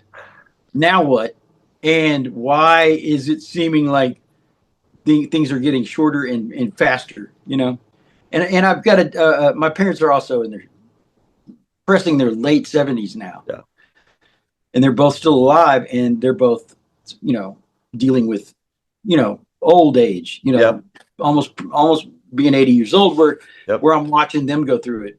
And one of the things that my dad said to me recently, my dad's had health problems the last few years. And I asked him, I said, what's the hardest part? What's it like to be where you are now in life? Because I'm the oldest of his kids. Yep. So I'll be experiencing it before any of the other ones will. And I have a half brother who's 25, so there's a long span for, I could be the dad. Yeah. So, and I said, what's the hardest part? And he said, that's easy. It's easy to pick which one. And I had no idea what he was going to say.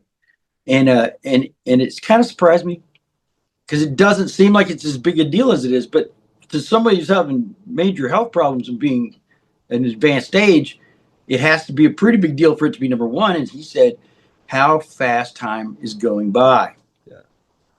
And I said, well, I can kind of understand that. He goes, no, you can't.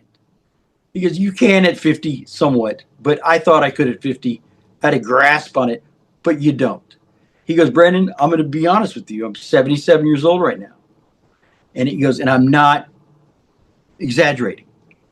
I feel like I was 60 less than a year ago. That's 17 years. Yeah. He goes, that's how fast it starts. It's exponential. I assume that's what he's saying. And it's like, and I was like, well, that sounds terrible. And he goes, yeah, and there's not anything you can do about it. And he goes, that's the worst thing, is that if I feel like I was just 60, then it's almost done. Even if I live another 10 years, it's like, that's how fast I'll be 90 before I know it. Yeah. And he goes, and it's just weird how it just starts going, and then he goes, and so a lot of the album had to do with recognizing that, and he also got diagnosed with sundowner syndrome. Okay. Right as I was starting to write the record, and I didn't know, I never heard of that before. I thought it was a wild name. It's like, what the fuck is sundowner, or what is sundowner syndrome? And so when I looked it up, it's equally as entertaining, or at least it like is a knowledge way of like, what is this? And it's people that have they have dementia that's only at nighttime, and delusions and bizarre. It is dementia, but it only happens at night, and it doesn't necessarily happen every night, but it happens enough. And so they basically, like, my dad would call me in the middle of the night, making no sense. Sounds like he's jacked up, but he'd be in the hospital. He'd be like, hey, bud, you remember when you said, blah, blah, blah, blah. And I'm like, Dad, what are you talking about? He's like, well, you were just here talking about it. I'm like, Dad, I'm in Dallas. That's like an hour away. I'm like, I haven't seen you in a week. What are you talking about? He even said one time, he goes, so when's the baby due? I said, whose baby? What are you talking about? He goes, I'm going to be granddad. You're finally going to have a kid. And I said, Dad, unless you know something that I don't know, I'm not going to be a dad anytime soon. I don't know what you're talking about. So there's these calls, and then he would realize it sometimes, like halfway through the call, and he would go, okay, if I call back, do not answer. Whatever you have, don't answer. Don't answer till it's morning, at least. Don't answer my calls. And so I would go, okay. And then I'd talk to my stepmom, and she'd go, oh, yeah, he's had a bad couple of nights of that. And it's sundowner syndrome. So, but then in the morning, he's totally back to normal and loose, just your normal dad. But then at night, he never does. It's like a werewolf, like it's like dementia werewolfism, like he would literally, it would get dark and I would see my phone ring and it'd say my dad's number and I'd be like, I'm not answering that shit. And then the next day he would go, thank God you didn't answer last night, man. I don't even know. They were telling me crazy stuff that I was saying.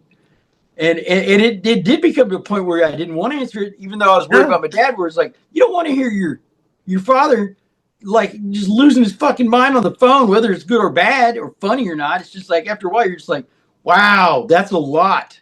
And sometimes you'd be terrified, so.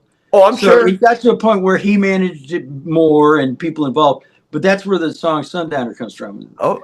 Yeah. Wow. Which the chorus is, everyone has clearly gone insane. Found another escape.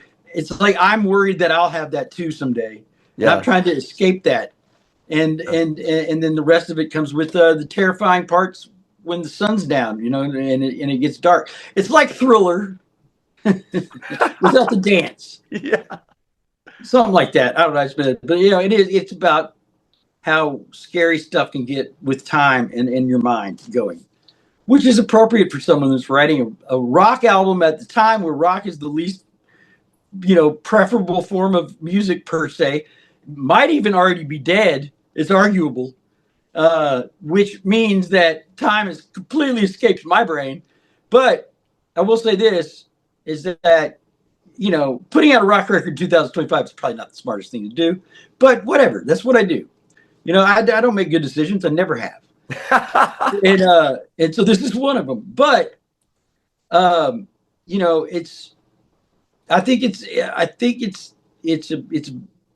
couldn't be more proud of it. Where when I started this record, even with the people in the band, like even with, their help and input, I was still like, I haven't done this in a while. It's been 13 years since I made a full-length record and everything has changed.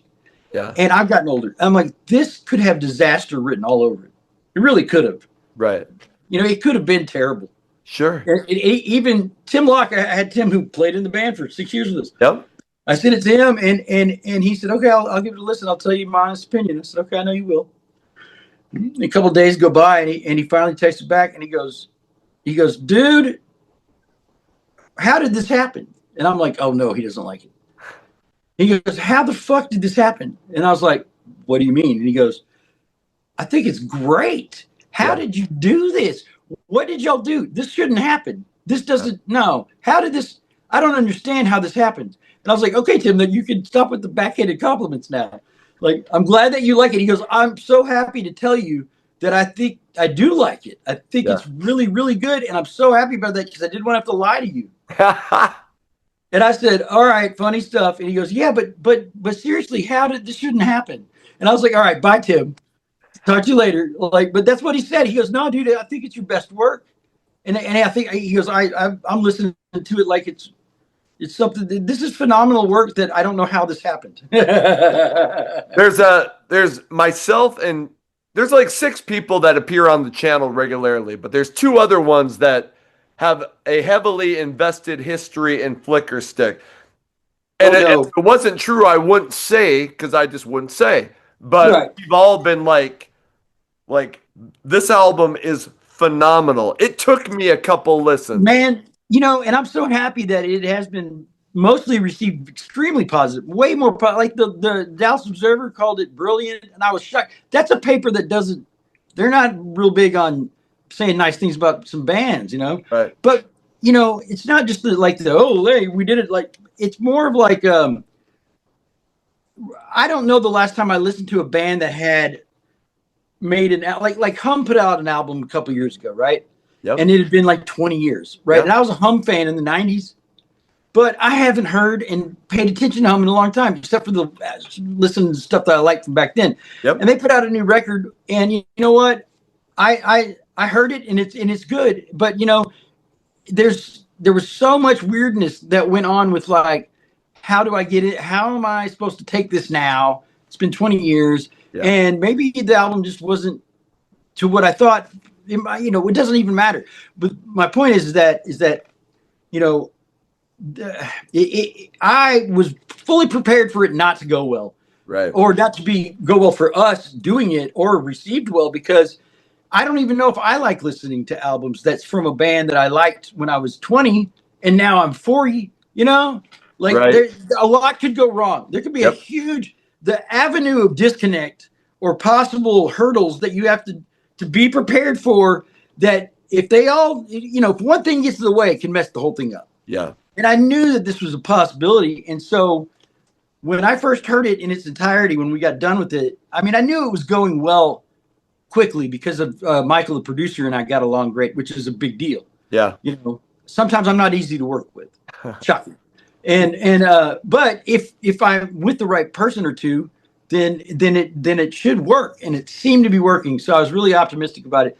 And when I heard it for the first time, all mixed and stuff, I was like, I can't. And I agree with Tim. I'm like, I can't. How did this happen? Like, how did we get it right? And I even told one of the critics that gave it a really good review.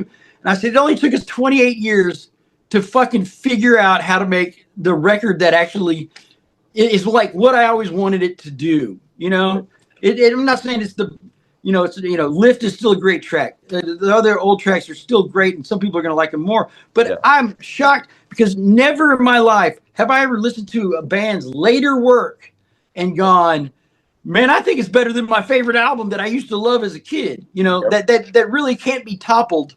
Yep. How are these old fuckers going to do that now? Like, really, it's almost impossible. And there's been many people that I know have been diehard lifelong fans that love the shit out of Astronauts or even Tarantula. And they're like, I hate to say this, but I think that it's better. Right. And to me, even if it is or is, it doesn't matter. The fact that it even got close to something like that or is phenomenal to me, because so much could have gone wrong. So much could have easily made it mediocre, or just where it didn't make sense, or just fucking sucked, and it didn't just give up. You don't have it anymore, or something happened where it didn't work, or Brandon's voice is gone, or his lyrics don't make sense. Not that they ever did, but it's like it did. But somehow it was like song after song, it was hitting, and it kept on hitting. And by hitting, I don't mean hits. I mean like the what I was trying to do, what we were trying to convey, the mood, all of the colors were just pegging right where they should be. And that rarely happens. It's never happened for me before like this. So I was like, I can't believe this, but I might be 50 years old and just, been involved with a project that everything kind of went right on. At least more than it went not right, by a good margin. And so that's why, when it came out, when we released it, 2 weeks ago or whatever, people were like, are you worried? And I said, no, I'm not. I was worried with Astronauts terribly. I was really worried with Tarantula because that was a follow-up. But I was like, this is the first time where I go, look, I know that this album did what it's supposed to do. Yep. And so if others don't recognize that, I'm not even worried about it. It's not even something I'll be upset about. Like, I get it. I know that it worked, and I'm really happy about it. So I hope other people feel the same way. And shockingly, it seemed to be the consensus so far. Yes. That everybody's been like, holy shit, I did not expect this, It is. So that's something that I'm really happy about. I mean, I'm extremely happy about it. Yeah. That's what I'm hearing online. And I know what you like you love there's a couple people that are like, I don't get it. And it took a while for one of them to come through. Like, somebody had to have the balls to be the first one on all the Flickerstick stuff to go like, you know what? I don't buy it. I don't think it's that good. And I was like, oh, well, because after a while, I was like, somebody's got to have something bad to say. And you know what? It's not for them. If they don't get it, whatever. Right. I don't question it by you not getting it. I would have done that earlier on in my career. Right. If everybody that I've talked to loves it. It took me like a couple listens, but like today's society is like, okay, we listen once and we're like, screw it. Well, yes. Yeah. Really, it's really difficult. And that's one thing I was trying not to be the old guy about, but like, if somebody listened to it, I'd be like, I was starting to the old guy speech, like, hey, don't listen to it on your phone and just hear like fast forward to the chorus and then tell me if it's good or not. Right. If you really care, And if you really want to talk to me about it, Yeah. just listen to it like once all the way through, Yes. please, or Yes. even half of it all the way through, because Yep. nowadays, but you barely can get fucking a whole song. Yep. But but that's something that everybody I think wishes that their albums would be listened to. Hell, people barely make albums anymore. It's all just these release this song every couple of months. Yes. And we almost got sucked into that, and I'm glad that we didn't go that route of that weird whole like we'll just release a song Right. as we go or blah blah blah. And I was like, no, that's not how it's done. But we're also at a time, literally, while this album was being written and recorded this last 2 years in 2000. Well, it's 25 now. I started at 23. Is when AI started making music for everybody. Yeah. Like I didn't know shit about AI and its capabilities when I started writing this record, and then halfway through writing this record, or actually when we were done writing the record, I'm able to do it now where I could go, hey, write me a song like this, and Daddy wants this song to sound like this, and then it does it in 30 seconds. And now I'm just like, we might have just released this record right before all this ceases, because you're right, dude. If everybody can just make their own song by AI, which we can do, I mean, you got to be delusional to think that that. Yes, I know that there are still singer songwriters out there that do what I do and make records, but they kind of don't have to anymore now, do they? And so whether or not that's wrong, it's not the question. It is happening. Yeah. And so it's like, if everybody had the ability to make a Ferrari, would you still give a shit about Ferraris? Not really. Right. Not really. You wouldn't. And so I think it doesn't really matter what we think because we're old. But I think for the kids coming up that don't know any better, that it'll be normalized for them to get their movies and music from AI, and they'll think it's weird that. Do you know that people used to have to do this? Yes. Do you know that there were guys and girls and women, men and women that specialized in they used to have to write songs from chord progressions, and they knew how to play it, and apparently it took a long time, and it was really expensive to do. Yeah. That's going to be something that was folklore. Oh. And I'm talking in the next, in our lifetime. Yep. In 20 years from now, there'll be kids that are, 14 and 15, the peak time to discover music, and they're going to be going yeah, so apparently my granddad used to do this shit. Like what the computers do. They made music and stuff. Right. It's crazy.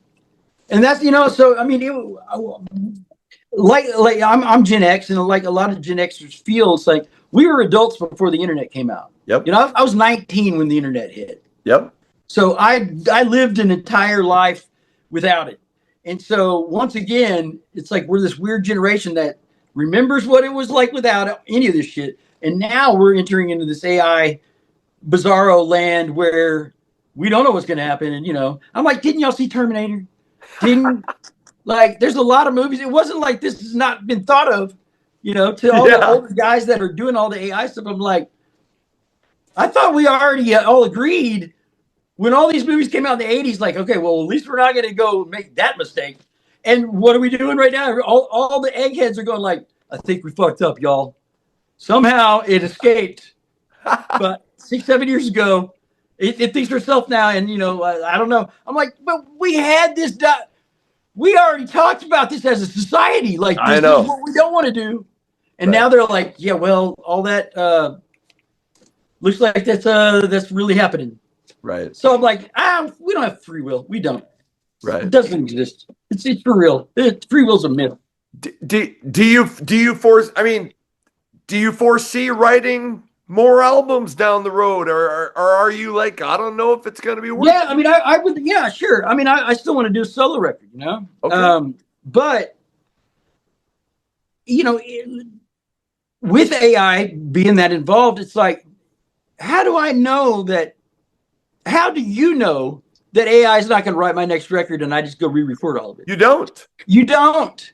And how fucked up is that, man? I'm worried that even though I don't use it, what if I make a solo record and I don't know, there's songs on it and somebody goes, oh, Brandon didn't really write that. Right. Anybody could say that. And I might say that from let's say, take who just released an album, the Deftones, right? I'm sure it's great. I haven't heard it, right? Yeah. But what's to keep people from going like, dude, are you? How do we know that AI didn't write that? And Right. Chino and them just went in and fucked. Because your album could be done in a matter of weeks. All the songs written, you just go record it in your stuff. Right. And I've heard of people doing that. They're like, yeah, dude, it wrote everything. We just basically recorded it. But here's the one that the computer did. Here's what ChatGPT did or whatever. And I'm like, yeah, but and there's all this bullshit about how use it as a tool. I'm like, motherfucker, I'm old school. Nobody's going to use it as a tool. They're either going to let it write the fucking song, right, or not. They're not going to go, I didn't know what to do on the bridge, so I just had the computer tell me. They're just going to tell me the whole song then, dude. Yeah. What am I even doing? When Rex heard that AI was to that level like a year ago where it could write songs for you, Rex goes, well, then just tell it to fucking write our new album. Let's just go record this thing, dude. We're old. We're not getting any younger. Like, he was joking, but he was like, well, then why are y'all slaving away at the songwriting? Just tell it to, hey, I want a new Flickerstick album. And it makes it for you. Let's go in the studio. And it was joking, but that's the world in which we live now. That is the, I mean, we can talk about whatever you want about music, but dude, I don't even know if it matters until we know, like, what is happening. Because, like, Billy Corgan already came out and said it months ago. He's like, it's over, man. Yeah. And so now Corgan's not the most, positive all the time. But I love Corgan. I'm a big Pumpkins fan. I know he's an asshole, but I don't give a fuck. But, I mean, I do think that he kind of knows what he's talking about. I mean, like, he's like, there's no way around this. No. There's no way to reconcile this. No. When they can do our job better than we can, or as good, or arguably better than we can, and obviously sooner and cheaper and quicker. Faster. It's like, what is our value now? Like, what I was like, the guy like Billy Corgan is achieved, as much as you can probably achieve as a songwriter, where he's validated for his craft. Yep. He's one of those special people that can do this, and the rest of us can't, or most people can't. Yeah. Well, the AI can. Yeah. And he's one of the better ones. Yeah. It's like, it does devalue that quite a bit. And there's no way to say this. Well, people still want to learn from a real person. I'm sure they do. People that are our age. Yes. But when your kids are going to just expect, like, it's like you and I don't know how to make a carburetor, but we know how to drive a car. Right. We're not sitting there going like, do you know that people used to have to make their own carburetors? Like, it sounds stupid. You're like, well, that was way back then. We don't do that. Yeah. Now you just get in the car and you drive it. You don't have to know what a fucking, like an MAF sensor is. Yeah. Nobody knows that anymore except for mechanics. So don't worry about it. That's what I kind of think that we're headed into, Yeah. Yeah. Like you said, we want to learn from people because we're old, but young people, they're so attached to their phones and stuff. They don't want to learn from people. They would much rather. And that's a whole other thing. Well, and here's the argument that I hate, right? You see online all the time is that every generation thinks the younger generation is not so blah, blah, blah.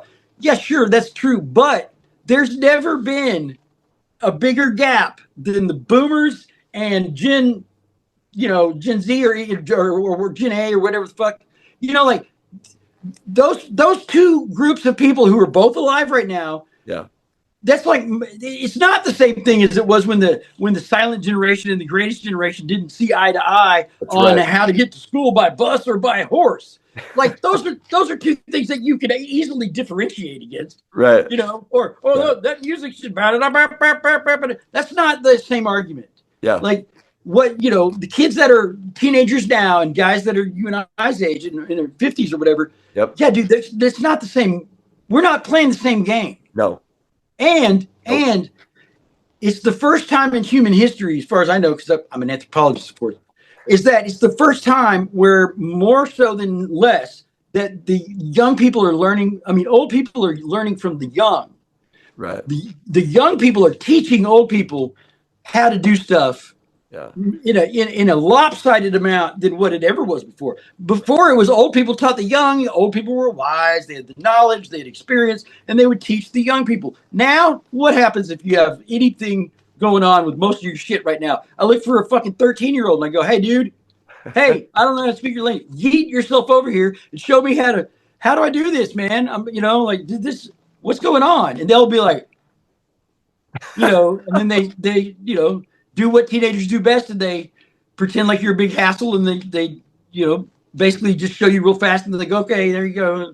Right. But it's weird. It's not normal from what we know. No, I never thought that. Like, I work with young guys because I'm still in the the live entertainment industry, where like some of the stagehands are 12, they're 20, they're 19, Yeah. and like, there's barely anything I have in common with them. It's so weird because I don't have kids. I don't know how that is. I'm like, what are y'all talking about? Yeah. And why can't you answer the question, do you have a girlfriend? They don't. That's like a weird question. They're like, and I'm like, no, yes.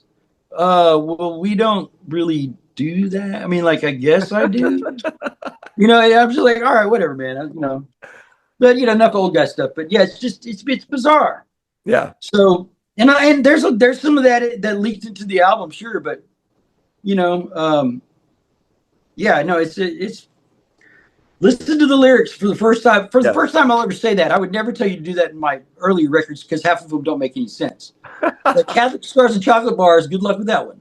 I mean, it makes sense to me, but there's some songs that make no sense. I just won't tell you what they are because I don't want to spoil anybody's old favorite songs. There has been times where people are like, "What's this song about?" And I'm like, I think your version's better for you. And they're like, "Oh, he's keeping it a secret. It must be something really special." I'm like, no, it's just that particular song. I was having an off day. Those just rhyme with each other. I can't tell you a fucking thing it's about. Right. Don't have a clue, but I don't want you to know that. Right. Everybody needs to go check out Superluminal. Is it on CD? Because I have Apple Music, so I. All right. Yeah. The CD. Yes, it'll be on CD. It's been on pre-order, and I know our album release show is a week from tomorrow, which will be the end of November. Yep. And they'll be available. But I mean, I don't. If you go to our website or platforms, it'll explain it all. It's on vinyl, it's on CD, and it's on digital. Okay. And that's I don't know what else would be on 8-track, but no. But no, I mean, yeah, it's officially out, and I think you could pre-order the physical stuff. Okay. Because I know it's on Apple Music right now. That's what I've been listening to it on. I plan on getting the CD because I still like physical media. That's me too. Yeah. It's just me. Yeah, so. I can't wait to see the finished product. I haven't held anything that says Superluminal yet. So right. As an old guy, I'm like, where's the album? Like, where I got to put it in my car.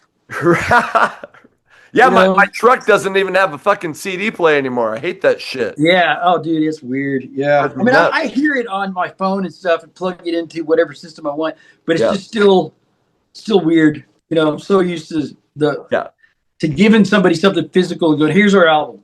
Yes. Not go to this thing and then I'll text it to you. So how many shows are you guys playing over the rest of the year, and what do you have planned going into? We're doing an album release in our hometown of Dallas, and then we're going to go out when it warms up. We're going to go up north. Okay. But as Texans, we're not going to go tour. We do good up in the Northeast and in Midwest, like Chicago over to Philly, New York, and Boston, and we ain't going there in February because it's just not a good idea. No. I mean, I know it's cold, but like the ice and the snow stuff, it's a recipe for disaster with us. So we're gonna have to wait till like March. Okay. If it's not still snowing up there, I mean, of course here it won't be, but. Well, so yeah, but we are gonna tour. It's okay. just it's kind of postponed till the spring. Sure. Okay. Everybody needs to go check out this album. Man, I have been a fan since I started watching Bands on the Run. And awesome, man. I love this. I love Hey, that's awesome. Yeah. and I'm super excited about Superluminal and everybody hearing it. Brandon, and I can find, but I'm sure you, is there a Flickr? Where do people keep up? Well, I know you have Facebook, obviously. Where do people keep up with you? Oh, my name really Brandin Lea at whatever, whether it's TikTok or Facebook or Okay. Instagram or Okay. whatever. That's the only three I can keep up with right now. I don't need any more Discords and all that. I mean, people are like, did you check your voicemail? I left your DM. I'm like, which one? I can't check all of these and my, like, Yeah. I didn't sign up to check 9 million fucking DMs. So yeah, I'm also, Facebook or Instagram or TikTok. Sure. Okay. Okay. I still haven't figured out TikTok yet. That shit's I love TikTok. I think TikTok's the one that makes me late everywhere. It okay. does, man. Are they all addictive? Yes, but there's something about TikTok. It's like it doesn't have a lot of cut in it or something, man. It's just like straight. You're like, whoa, and Right. then you're late Right. to Right. whatever you're supposed to be doing, watching absolutely nothing.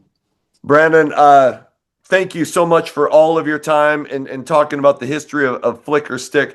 I'm such a fan. I'm rooting for the new album to do well, and I hope I Appreciate get it, to man. see you guys live at some point. Thank you so much for coming on, man. Thanks for having me. I had a really good time talking with you.